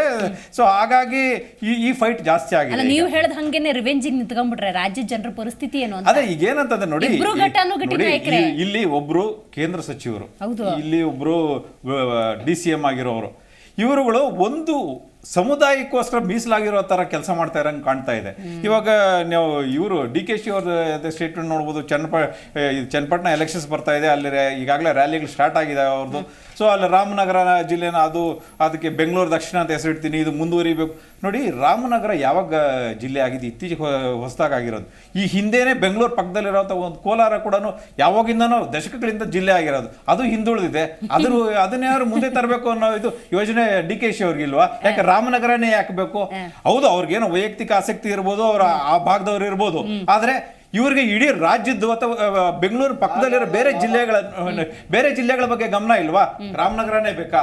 ಮತ್ತೆ ಈ ಒಂದು ಇವತ್ತಿನ ದಿವಸ ಕುಮಾರಸ್ವಾಮಿ ಅವರಲ್ಲಿ ಶಿರೂರ್ಗೆ ಹೋಗಿ ಬಂದಿರೋದು ಮಾತಾಡ್ತಾ ಇದೀವಿ. ನೋಡಿ, ಇನ್ನೊಂದೇನಂತಾರೆ, ಈ ಸದನ ನಡೀತಿದೆ, ಇಲ್ಲಿ ಸರ್ಕಾರ ಇದೆ, ಸರ್ಕಾರ ಪ್ರಶ್ನೆ ಮಾಡ್ಬೋದು ವಿಪಕ್ಷಗಳು. ಮತ್ತೆ ಇನ್ನೊಂದೇನಂದ್ರೆ, ಇಂಥ ಒಂದು ಘಟನೆ ನಡೆದಿದ್ದಾಗ ಸರ್ಕಾರ ಅದಕ್ಕೆ ಸಂಬಂಧಪಟ್ಟ ಅಲ್ಲಿ ಉಸ್ತುವಾರಿ ಸಚಿವರನ್ನೋ ಅಲ್ಲಿನ ಶಾಸಕರನ್ನೋ ಸದನ ಇರಲಿ, ನಾವು ನಡ್ಸ್ಕೊಂಡು ಹೋಗ್ತೀವಿ, ನೀವು ಅಲ್ಲಿ ಹೋಗಿ ಅಲ್ಲಿ ಏನು ನಡಿಬೇಕು ನೋಡಿ ಅಂತ ಹೇಳ್ಬಿಟ್ಟು ಅವತ್ತೇ ಕಳಿಸ್ಬೇಕು. ಅದು 4-5 ದಿವಸದಿಂದ ನಾಳೆ ಹೋಗೋದ್ರಲ್ಲಿ ಅರ್ಥ ಇಲ್ಲ. ಯಾಕಂತಂದ್ರೆ ಸಾಕಷ್ಟು ಅಲ್ಲಿ ಅನಾಹುತ ಆಗೋಗಿದೆ, ಸಾಕಷ್ಟು ಜೀವಹಾನಿ ಆಗಿದೆ. ಈಗಾಗಲೇ ಗ್ಯಾಸ್ ಟ್ಯಾಂಕರ್ ಒಂದು ಕೊಚ್ಕೊಂಡು ಹೋಗಿ ಅದು ಅಲ್ಲಿ NDRF ತಂಡ ಇದೆ. ಇದನ್ನೆಲ್ಲ ನೋಡ್ಕೊಳ್ಳಿಕ್ಕೆ ಒಂದು ಜವಾಬ್ದಾರಿಯುತವಾಗಿ ಅಲ್ಲಿ ಶಾಸಕರು ಅಥವಾ ಒಂದು ಜನಪ್ರತಿನಿಧಿಗಳು ಯಾರು ಹೋಗಿಲ್ಲ. ನಾವು ನೋಡ್ತಾ ಇದ್ದೀವಿ, ಬರೀ ಮೀಡಿಯಾನವ್ರು ಹೋಗಿದ್ದಾರೆ, ಮತ್ತೆ ಅಫಿಷಿಯಲ್ಸ್ ಅಲ್ಲಿ ಹೋಗೋಕ್ಕಾಗ್ದಾನಾಗ ಕೆಲವು ಲಾರಿಗಳಲ್ಲಿ ಹೋಗ್ತಿದ್ದಾರೆ DC ಅವರು ಅಂತೆಲ್ಲ ನಾವು ಮೀಡಿಯಾಲೇ ನೋಡಿದ್ದೀವಿ. ಮತ್ತೆ ಈ ಕುಮಾರಸ್ವಾಮಿ ಅವ್ರು ಹೋಗಿರೋದು ಅವರು ಸ್ವಂತ ಕಾಳಜಿಯಿಂದ ಹೋಗಿದ್ದಾರೆ, ಅದಕ್ಕೆ ಮೆಚ್ಚುಗೆ ವ್ಯಕ್ತಪಡಿಸಿ, ಅದಕ್ಕೆ ನಮ್ದು ಅಭ್ಯಂತರ ಇಲ್ಲ. ಆದ್ರೆ ಇವತ್ತಿನ ದಿವಸ ಅವ್ರ ಪ್ರಚಾರಕ್ಕೋಸ್ಕರ ಅವ್ರು ಮಾಡ್ತಾ ಇದ್ದಾರೆ ಅಂತೇಳಿ ಕಾಂಗ್ರೆಸ್ನವ್ರು ಆರೋಪ ಮಾಡೋದಾದ್ರೆ ಇವರು ಹೋಗ್ಬೋದಿತ್ತಲ್ಲ, ಇವ್ರು ಪ್ರಚಾರ ತಗೋಬೋದಿತ್ತಲ್ಲ, ಬೇಡ ಅಂತ ಹೇಳ್ತೇನೆ ನಾನು. ನಿಮ್ಮ ಮಾತಾಡ್ತೀನಿ ಆಯ್ತಾ. ಅದಾಗಿದ್ದಾದ್ಮೇಲೆ ಇವತ್ತು ಅಲ್ಲಿ ಜವಾಬ್ದಾರಿಯುತವಾಗಿ ಸರ್ಕಾರ ನಡ್ಕೋತಾ, ಅಲ್ಲಿ ಇವರಲ್ಲಿ 775 ಕೋಟಿ ನಾವು ರಿಲೀಸ್ ಮಾಡಿದ್ವಿ. ಇದು ಇಲ್ಲಿ ಸಮಸ್ಯೆ ಆಗದೆ ಇಲ್ಲಿ ಸರ್ಕಾರದಲ್ಲಿ ಏನಂತಂದ್ರೆ ಇವ್ರು ಹಣ ಏನೋ ರಿಲೀಸ್ ಮಾಡ್ತಾರೆ. ವಾಲ್ಮೀಕಿ ಕಾರ್ಪೊರೇಷನ್ಗೆ 187 ಕೋಟಿ ಸರ್ಕಾರನೇ ಕೊಟ್ಟಿದ್ದು, ಹೌದು ಸಿಎಂ ಅವರೇ. ಆದ್ರೆ ಏನಾಯ್ತದು? ಅದ್ರ 775 ಕೋಟಿ ಇವತ್ತಿನ ದಿವಸ ಇವ್ರು ಗಮನ ಹರಿಸದೇ ಇದ್ರೆ ಅದು ಎಲ್ಲ ಹರ್ಕೊಂಡು ಬೇರೆ ಕಡೆ ಹೋಗುತ್ತೆ. ಬರೀ ನೀರಷ್ಟೇ ಅಲ್ಲ, ದುಡ್ಡು ಹರ್ಕೊಂಡು ಹೊರಟೋಗುತ್ತೆ. ಅದ್ರ ಬಗ್ಗೆ ಗಮನ, ಅದ್ರಲ್ಲಿ ದೊಡ್ಡ ಸ್ಕ್ಯಾಮ್ ಆಗೋ ಸಾಧ್ಯತೆಗಳು ಇರುತ್ತೆ. ಯಾಕಂದ್ರೆ ಈ ಸರ್ಕಾರ ಈ ಜನರ ಹಣನ ಹೆಂಗ್ ಸದುಪಯೋಗ ಪಡಿಸ್ಕೋಬೇಕು ಅನ್ನೋ ಯೋಜನೆಗಳಿಲ್ಲ, ರಿಲೀಸ್ ಮಾಡ್ತಾರೆ, ಅದೆಲ್ಲ ಹೋಗುತ್ತೆ ಗೊತ್ತಿಲ್ಲ. ಇಂಥ ಹಗರಣಗಳು ಸಾಕಷ್ಟು ನೋಡ್ತಾ ಬಂದಿವಿ ಒಂದು ವರ್ಷದಲ್ಲಿ. ಇವರು ಜನರ ಬಗ್ಗೆ ಕಾಳಜಿ ಇಲ್ಲ, ಈ ಜನರ ಟ್ಯಾಕ್ಸ್ ಮನಿನ ಒಂದು ಸದುಪಯೋಗ ಪಡಿಸ್ಬೇಕು, ಅದಕ್ಕೆ ಒಂದು ಯಾವುದೇ ಒಂದು ಯೋಜನೆ ಸರ್ಕಾರದಲ್ಲಿಲ್ಲ. ಇದು ಕುಮಾರಸ್ವಾಮಿ ಅವ್ರ ಮೇಲೆ ಗುಬೆ ಕೂರಿಸೋದ್ರಲ್ಲಿ ಏನು ಅರ್ಥ ಇಲ್ಲ. ಸರ್ಕಾರ ಇಲ್ಲಿ ವಿಫಲವಾಗಿದೆ ಅಂತಾನೆ ಹೇಳ್ಬೇಕಾಗುತ್ತೆ. ಓಕೆ, ಸೈಯದ್ ಅವರೇ, ಏನು ಅಸಮಾಧಾನ ಆಗ್ತಾ ಇದೆ ನಿಮಗೆ ಕರ್ನಾಟಕ ಕಾಂಗ್ರೆಸ್ನಿಂದ? ಅಂಥದ್ದೇನು ಮಾಡ್ತಾ ಇದ್ದಾರೆ ಕಾಂಗ್ರೆಸ್ನವರು? ಪ್ರಶ್ನೆಗೆ ಉತ್ತರ ಕೊಡೋಕ್ಕಿಂತ ಮುಂಚೆ ಇವಾಗ ನಮ್ಮ ಫ್ರೆಂಡು ಏನೇನೋ ಇಷ್ಟು ಉದ್ದ ಹೇಳ್ಬಿಟ್ಟವ್ರೆ, ನಾನು ಅದ್ರ ಬಗ್ಗೆ ಓದ್ಕೊಳ್ತೀನಿ. ಆದರೆ ದಯವಿಟ್ಟು ನೀವು ಮಾತಾಡುವಾಗ ನಾನು ಸುಮ್ಮನೆ ನಾನು ಮಾತಾಡುವಾಗ ನೀವು ಮಧ್ಯ ಕಿರ್ಚಾಡಬಾರ್ದು. ಯಾಕಂದರೆ ನಿಮ್ಮ ಬಗ್ಗೆ ನನಗೆ ಚೆನ್ನಾಗಿ ಗೊತ್ತು. 100%. ಫಸ್ಟ್ ಆಫ್ ಆಲ್ ಫ್ರಸ್ಟ್ರೇಷನ್ ಅಂದರು. ಹೌದು, ಯಾವ ಲೆಕ್ಕದಿಂದ ಹೇಳೋದು ಅಂತ ನನಗೆ ಗೊತ್ತಾಗ್ತಲ್ಲ. ಫ್ರಸ್ಟ್ರೇಷನ್ ಇರೋದು ಕುಮಾರಸ್ವಾಮಿ ಅವರಲ್ಲ, DKC and team, Siddaramaiah and team. ಯಾಕಂದರೆ 2 ಟೀಮು, ಒಂದಲ್ಲ. ಫ್ರಸ್ಟ್ರೇಷನಲ್ಲಿ ಇದ್ದಿದ್ರೆ 2 ಸೀಟಿಗೆ ಮುಖ್ಯಮಂತ್ರಿನೂ ಅಥವಾ ಬೇರೆ ಮಂತ್ರಿ ಆಗ್ತಿರ್ಲಿಲ್ಲ. ಸೆಂಟ್ರಲ್ ಮಂತ್ರಿ ಆಗಿದ್ದಾರೆ, ಸೆಂಟ್ರಲ್ ಮಿನಿಸ್ಟರ್. 2 ಸೀಟಿಗೆ ನೀವು 230 ತಗೊಂಡು ಏನಾಗಿಲ್ಲ, 9 ತಗೊಂಡು ಡಬಲ್ ಡಿಜಿಟ್ ದಾಟ್ಬಿಡ್ತೀರಿ, ಏನೋ ಮಾಡಿಬಿಡ್ತೀರಿ ಅಂದರು. ಏನೇನೋ ಸ್ಕೀಮ್ಗಳು ಕೊಟ್ಟರು, ಏನು ವರ್ಕೌಟ್ ಆಗಿಲ್ಲ. ಫ್ರಸ್ಟ್ರೇಷನಲ್ಲಿ ಇರೋದು ಯಾರು? ನೀವೇ. ಸೊ ಆಮೇಲೆ ಮೊನ್ನೆ ಜನತಾ ದರ್ಶನ ಹೌದು ಕುಮಾರಸ್ವಾಮಿ ಅವ್ರು ನಡೆದಾಗ ಇವ್ರ ಸರ್ಕಾರ ಏನು ಮಾಡ್ತು? ಅಧಿಕಾರಿಗಳು ಯಾರು ಹೋಗ್ಬಾರ್ದು ಅಂದ್ರೆ ನಿಜವಾಗ್ಲೂ ಇವ್ರಿಗೆ ಜನರ ಬಗ್ಗೆ ಕಾಳಜಿ ಇದೆಯಾ? ಕೇಂದ್ರದ ಮಂತ್ರಿ ಅವ್ರು ಏನೋ ಒಂದು ಕಾರ್ಯಕ್ರಮ ಮಾಡ್ತಾ ಇದ್ದಾರೆ ಜನರ ಅಭಿವೃದ್ಧಿಗೆ, ಇಲ್ಲ ಆ ಕ್ಷೇತ್ರದ ಅಭಿವೃದ್ಧಿಗೆ ಏನಾದರೂ ಮಾಡ್ತಾ ಇದ್ದಾರೆ ಅಂದರೆ ಅಡ್ಡಿ ಕಾಲ ಹಾಕೋ ಕೆಲಸ ಮಾಡ್ತಾ ಇದ್ದೀರಿ. ಅಂದರೆ ಇವ್ರ ಮನಸ್ಥಿತಿ ಹೆಂಗಂತ ಇಲ್ಲಿ ಗೊತ್ತಾಗ್ತಾ ಇದೆ. ಓಕೆ, ನೆಕ್ಸ್ಟ್ ಇವಾಗ ಆ ಗುಡ್ಡೆ ಕುಸ್ತಿ ಇದೆಯಲ್ಲ, ಏನೋ ಸಾರಿ ಹೇಳಿದ್ರು, ಇವರು ಯಾವ ಇಂಜಿನಿಯರಿಂಗ್ ಮಾಡಿದಾರೆ ನನಗಂತೂ ಗೊತ್ತಿಲ್ಲ. ಅಷ್ಟು ಬೆಟ್ಟಗಳಿಗೆ ಇದಕ್ಕೆ ಗೋಳೆ ಕಟ್ಟಕ್ಕಾಗಲ್ಲ. ನೆಟ್ಟಾಗಿದ್ರೆ ನಿಲ್ಲುತ್ತಾ ಅದು? ಕಟ್ಟರೆ ಗೋಳೆ ಕಟ್ಟಬೇಕು, ಚೀನಾ ಮಹಾಗೋಡೆ ತರ. ಆ ಥರ ಕಟ್ಟಕ್ಕೆ ಸಾಧ್ಯ ಇಲ್ಲ, ಆಗೋದು ಇಲ್ಲ. ಅದು ಸರ್ವಸಾಮಾನ್ಯ ಕುಸಿಯೋದೇ ಮಾಮೂಲಿ ಅದು. ಇವಾಗ ಅಲ್ಲಿ ಹೋಗಿರೋದಕ್ಕೆ ಇವ್ರು ಏನು ಮಾಡಿದ್ರು, 5 ಕಿಲೋಮೀಟ್ರಿಂದನೇ ಬ್ಯಾರಿಗೇಡ್ ಆಗಿಬಿಟ್ಟು ಸ್ಟಾಪ್ ಮಾಡಿಬಿಟ್ರು. ಅಂದರೆ ಇಲ್ಲಿ ಇವ್ರ ಮನಸ್ಥಿತಿ ಹೆಂಗಂತ ಗೊತ್ತಾಗುತ್ತೆ. ಅವರು ಹೋಗಂಗಿಲ್ಲ, ಉಳಿದವರು ಹೋಗಂಗಿಲ್ಲ. ಇರಿ ಲೆಟ್ ಮಿ ಕಂಪ್ಲೀಟ್. ಆಯ್ತಾ? ಇವಾಗ ಇವರು ಏನು ಹೇಳ್ದ, ಏನು ಸರ್ ಅದು ಯಾವುದೋ ಒಂದು ಕಮಿಟಿ ರಚನೆ ಮಾಡಿಬಿಟ್ಟಿದ್ದೀವಿ, ಯಾವಾಗ ಹೋಗೋದು? ಅಲ್ಲಿ ಸತ್ತಿ ಹೆಣುಗಳೆಲ್ಲ ಕೊಳ್ತೋಗಿ ಎಲ್ಲ ಆದಮೇಲೆ ಇನ್ನು ಉಳಿದಿರೋರು ಯಾರಾದರೂ ಇದಾರ, ಇಲ್ಲ ಯಾವಾಗ ಸಾಯ್ತಾರೋ ಲೆಕ್ಕ ತಗೊಂಡ್ಬಿಟ್ಟು ಹಣ ರಿಲೀಸ್ ಮಾಡಿದೀವಿ ಅಂತ ಅದನ್ನು ನುಂಗ್ಬಿಟ್ಟು ಆ ಕೆಲಸ ಮಾಡಕ್ಕ ಇನ್ನು ಎಷ್ಟು ದಿನ ಬೇಕು? ಹೋಗಂಗಿದ್ರೆ ಇವತ್ತೇ ಹೋಗ್ಬೇಕಾಗಿತ್ತು, ನಿನ್ನೆ ಹೋಗ್ಬೇಕಾಗಿತ್ತು. ನೀವು ಹೋಗಲ್ಲ, ಹೋಗೋರ್ಗು ಹೋಗೋಕ್ಕೂ ಬಿಡಲ್ಲ. ಇದೇ ಇವ್ರು ಮಾಡೋ ಕೆಲಸ. ನೆಕ್ಸ್ಟ್ ಮ್ಯಾಂಗ್ಳೂರ್ ಕರಾವಳಿ ಇದೆಯಲ್ಲ, ಹೌದು, 25 ಮನೆಗಳು. ಬಹುಶಃ ನಿಮ್ಮ ಹತ್ರ ಕ್ಲಿಪ್ಪಿಂಗ್ಸ್ ಇರ್ಬೋದು. ಪಾಪ ಅವ್ರು ಎಷ್ಟೊಂದು ರಿಕ್ವೆಸ್ಟ್ ಮಾಡ್ಕೊಂಡ್ರು. ಯಾರಾದ್ರೂ ನಿಮ್ಮ ಸರ್ಕಾರ ಕಡೆಯಿಂದ ಹೋದ್ರ ನೋಡಿದ್ರ ಅವ್ರ ಪರಿಸ್ಥಿತಿ ಏನಾಗಿದೆ ಅಂತ? ಬೇರೆ ಮಾತಾಡೋದಲ್ಲ, ಇನ್ನೊಬ್ಬರ ಮೇಲೆ ಗೂಬೆ ಕೂರಿಸೋದಲ್ಲ. ನಿಮ್ಮ ವೀಕ್ ಪಾಯಿಂಟ್ಗಳು ಏನಿದಾವೆ ನೋಡ್ಕೊಳ್ಳಿ. ಸದನದಲ್ಲಿ ಅಭಿವೃದ್ಧಿ ಮಾತಾಡಕ್ಕೆ ಇಲ್ಲಿ ನೀವು ಮಾಡಿ ಇಟ್ಟಿರಲ್ಲ ಹಗರಣಗಳು, ಅದರ ಬಗ್ಗೆ ಯಾರು ಮಾತಾಡಬೇಕು ಅಂದ್ರೆ ನಿಮಗೆ ಬಿಡ್ಬಿಡ್ಬೇಕು. ಸಿಕ್ಕಿ ದುಡ್ಡು ಎಲ್ಲ ನುಂಗ್ಕೊಂಡು ಆರಾಮಾಗಿ ಕುಂತೀರಿ, ನಾವು ನೋಡ್ಕೊಂಡು ಕುಂತಿರ್ತೀವಿ ಅಂತ ಲೆಕ್ಕ. ಇಲ್ಲ ಅಂದ್ರೆ ಕಳೆಗಾಯಿ ಬೀಜ ತಿನ್ಕೊಂಡು ಕುಂತಿರ್ತೀವಿ ನಾವು. ನೀವು ಬೇಕಾದಷ್ಟು ಮಾಡ್ಕೊಳ್ಳಿ. ಇದೊಂದು. ಆಮೇಲೆ ಅಭಿವೃದ್ಧಿಗೋಸ್ಕರ ಇನ್ನೊಬ್ರು ಹೇಳ್ಬೇಕಾ? ನೀವೇನ್ ಮಾಡ್ತಾ ಇದ್ದೀರಿ? ಮ್ಯಾಂಡೇಟ್ ಕೊಟ್ಟಿರೋದು ಅದಕ್ಕೆ. ಜನ ಮ್ಯಾಂಡೇಟ್ ಕೊಟ್ಟಿರೋದೇ ನೀವು ಬೇರೆ ಸರ್ಕಾರ ಚೆನ್ನಾಗಿ ಮಾಡಿಲ್ಲ ಅಂತ ತಾನೆ. ನೀವೇನ್ ಮಾಡಿದ್ದೀರಿ? ಎಲ್ಲ ಹಾಳು ಮಾಡಿ ಇಟ್ಟಿದ್ದೀರಿ. ಇದಕ್ಕಿಂತ ಏನು ಬೇಕು ನಿಮಗೆ? Okay right. ದಿಲೀಪ್ ಅವರೇ, 775 ಕೋಟಿ ಬಿಡುಗಡೆ ಮಾಡಿದ್ದೀವಿ. ಬರ ಅಂದಾಗ ಅದನ್ನು ಬಿಡುಗಡೆ ಮಾಡಿದ್ವಿ. ಗ್ಯಾರಂಟಿ ಯೋಜನೆಗಳನ್ನು ಕೊಡ್ತಾ ಇದ್ವಿ. ಸಮುದಾಯಗಳಿಗೆ ನೋಡಿ ಹಣವನ್ನು ವಿತರಿಸ್ತಾ ಇದ್ದೀವಿ. ಇನ್ನೇನು ಮಾಡ್ಬೇಕು? ನಾವು ಎಲ್ಲವನ್ನ ಸಮಂಜಸವಾಗಿ ಮಾಡ್ತಾ ಇದ್ದೀವಿ. ಆದರೂ ನಮ್ಮ ಮೇಲೆ ಇಷ್ಟರ ಮಟ್ಟಿಗೆ ಗೂಬೆ ಕೂರಿಸ್ತಾ ಇದ್ದೀರಿ ಅಂತಾರೆ. ನೋಡಿ ಕೇಶ್ ಅವರು ಅದಕ್ಕೊಂದು ಆಡ್ ಆನ್ ಮಾಡಿದ್ರು, ಬಿಡುಗಡೆ ಆಗುತ್ತೆ ಆಮೇಲೆ ಬಹಳ ಏನಾಗುತ್ತೆ. ಸ್ಪಷ್ಟವಾಗಿ ಹೇಳಿದ್ರು ಅವರು, ಕರೆಕ್ಟ್ ಆಗಿ ಹೇಳಿದ್ರು. ಮತ್ತೆ ನೋಡಿ, ಪ್ರಕೃತಿ ವಿಕೋಪ ಅಂತಕ್ಕಂಥದ್ದು ಯಾವ ಸರ್ಕಾರನೂ ಹೇಳಿ ಕೇಳಿ ಬರಲ್ಲ. ಆದ್ರೆ ನಾವು ಮುಂಜಾಗೃತವಾಗಿ ರೆಡಿ ಇರಬೇಕಾಗುತ್ತೆ, ಸರ್ವಸನ್ನದ್ಧವಾಗಿರ್ಬೇಕಾಗುತ್ತೆ ಮಳೆಗಾಲ ಅಂತ ಅಂದಾಗ. ಮತ್ತೆ ಹೋದ ವರ್ಷ ಎಲ್ನಿನೋ ಎಫೆಕ್ಟ್ ಇಂದ ನಮಗೆ ಮಳೆ ಆಗ್ಲಿಲ್ಲ, ಈ ಸಲ ಎಲ್ನಿನೋ ಎಫೆಕ್ಟ್ ಇಲ್ಲ, ಮಳೆ ಜಾಸ್ತಿ ಆಗುತ್ತೆ ಅಂತಕ್ಕಂಥದ್ದು ಮುಂಚೆನೆ ಹವಾಮಾನ ಇಲಾಖೆ ಬಹಳ ಸ್ಪಷ್ಟವಾಗಿ ಹೇಳಿತ್ತು. ಎಲ್ಲರಿಗೂ ಗೊತ್ತಿತ್ತು ಈ ಬಾರಿ ಮಳೆ ಚೆನ್ನಾಗುತ್ತೆ, ಬಹಳ ಈ ತರ ಹವಾಮಾನ ವೈಪರೀತ್ಯ ಆಗ್ಬೋದು ಅಂತೇಳಿ. ಎಲ್ಲೋ ಒಂದ್ ಕಡೆ ಸರ್ಕಾರ ಇದ್ರ ಕಡೆ ಗಮನ ಹರಿಸ್ತಲೇ ಇವರು ಈ ಬ್ರಹ್ಮಾಂಡ ಭ್ರಷ್ಟಾಚಾರದಲ್ಲಿ ಏನು ಇನ್ವಾಲ್ವ್ ಆದ್ರಲ್ಲ, ಇದರಿಂದ ಹೊರಗಡೆ ಬರಬೇಕು, SIT ಏನ್ ರಚನೆ ಮಾಡಿದ್ರಲ್ಲ, ಅದರಿಂದ SIT ಇಂದ ನಾನು ಅದನ್ನು ಉಪಯೋಗಿಸ್ಕೊಂಡು ಅದರಿಂದ ಹೊರಗಡೆ ಬರಬೇಕು ಅಂತ ಬಹಳ ಪ್ರಯತ್ನ ಪಡ್ತಿದ್ದು ಒಂದ್ ಕಡೆ. ಆದ್ರೆ ಇವತ್ತು ನೋಡಿ ಮೇಡಮ್, ಕಾಂಗ್ರೆಸ್ ಆಡಳಿತ ಯಂತ್ರ ಸಂಪೂರ್ಣವಾಗಿ ನಿಶಬ್ದ ಆಗಿದೆ. ಆಡಳಿತ ಯಂತ್ರದಲ್ಲಿ ಕುಸ್ತೋಗಿದೆ, ಅವ್ರು ಏನು ಕೆಲಸ ಮಾಡಕ್ ಆಗ್ತಾ ಇಲ್ಲ. ಯಾಕೆ ಅಂತಂದ್ರೆ ಒಂದು ಕಡೆ ಇವರ ಒಂದು ಅವೈಜ್ಞಾನಿಕ ಏನು ಫ್ರೀ ಬೀಸ್ ಇದಾವೋ ಆ ಭಾಗ್ಯಗಳನ್ನ ಒಂದ್ ಕಡೆ ಫುಲ್ಫಿಲ್ ಮಾಡೋದು ದೊಡ್ಡ ತಲೆನೋವಾಗಿದೆ ಅವರಿಗೆ. ಇನ್ನೊಂದ್ ಕಡೆ ಭ್ರಷ್ಟಾಚಾರದಲ್ಲಿ ತಗಲಾಕೊಂಡಿದ್ದಾರೆ, ಆ ಭ್ರಷ್ಟಾಚಾರದಿಂದ ಹೊರಗಡೆ ಬರಬೇಕು ಅಂತ ಪ್ರಯತ್ನ ಪಡ್ತಾ ಇದ್ದಾರೆ. ಇಲ್ಲಿ ವಿರೋಧ ಪಕ್ಷಗಳು ಬಿಡ್ತಾ ಇಲ್ಲ. ಒಂದ್ ಕಡೆ ಇವರು SIT ನ ಇಟ್ಕೊಂಡು ನಾವೇನಾದ್ರೂ ಮಾಡಿ ಈ ಕೇಸನ್ನ ನಾವು ಬೇರೆ ಕಡೆ ತೆಗೆದುಕೊಂಡು ಹೋಗುವಂತ ಬಂದಾಗ ಇಡಿ ಬಂದು ಅಟ್ಯಾಕ್ ಮಾಡಿ ನಾಗೇಂದ್ರನ ಬಂಧಿಸಿ ಒಂದೇ ಇವ್ರದೆಲ್ಲ ಅಮೌಂಟ್ ಎಲ್ಲ ವಶಪಡಿಸಿಕೊಂಡು ರಿಮ್ಯಾಂಡ್ ಕಾಪಿನಲ್ಲಿ ಆಲ್ರೆಡಿ ರಿಮ್ಯಾಂಡ್ ಕಾಪಿ ಸಲ್ಲಿಸಿದೆ, ಇದು ಚುನಾವಣೆ ಹಣ ಹೋಗಿದೆ, ಚುನಾವಣೆಗೆ ಉಪಯೋಗಿಸ್ಕೊಂಡಿದ್ದಾರೆ ಅಂತೇಳಿ.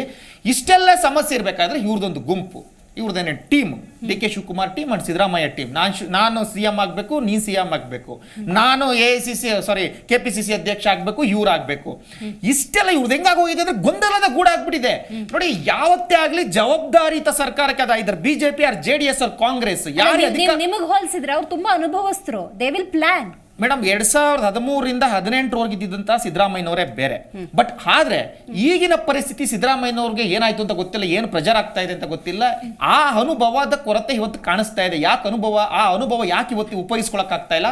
ಅವ್ರ ಕೈಯನ್ನೇನಾದ್ರೂ ಕಟ್ಟಾಕಲಾಗಿದ್ಯಾ, ಅಥವಾ ಅವ್ರ ಜೊತೆ ಇರ್ತಕ್ಕಂಥವ್ರು ಅವ್ರ ಜೊತೆ ಇರ್ತಕ್ಕಂಥ ಕೆಲವು ಹಿಂಬಾಲಕರು ಅಂತ ಏನಿದಾರೋ ಅವರು ಇವ್ರಿಗೆ ಹೆಸರು ಕೆಟ್ಟ ಹೆಸರು ತರ್ಲಿಕ್ಕೆ ಹೊರಟಿದಾರ, ಅಥವಾ ಅವ್ರನ್ನ ಸಂಭಾಳಿಸ್ಕೊಳಕ್ ಹೋಗಿ ನಮ್ಮವನು ಹೋಗ್ಲಿ ಬಿಡು ಆಯ್ತು, ನನ್ನ ಸ್ನೇಹಿತ ಅವತ್ತಿಂದ ನಾನು ನಂಬ್ಕೊಂಡಿದ್ದಾನೆ ಅಂತೇಳಿ ಸಂಭಾಳಿಸ್ಕೊಳಕ್ ಇವತ್ತು ಸಮಸ್ಯೆಗೆ ತಗಲಾಕೊಂಡ್ರ ಸಿದ್ದರಾಮಯ್ಯನವರು ಅನ್ನೋದು ಗೊತ್ತಿಲ್ಲ.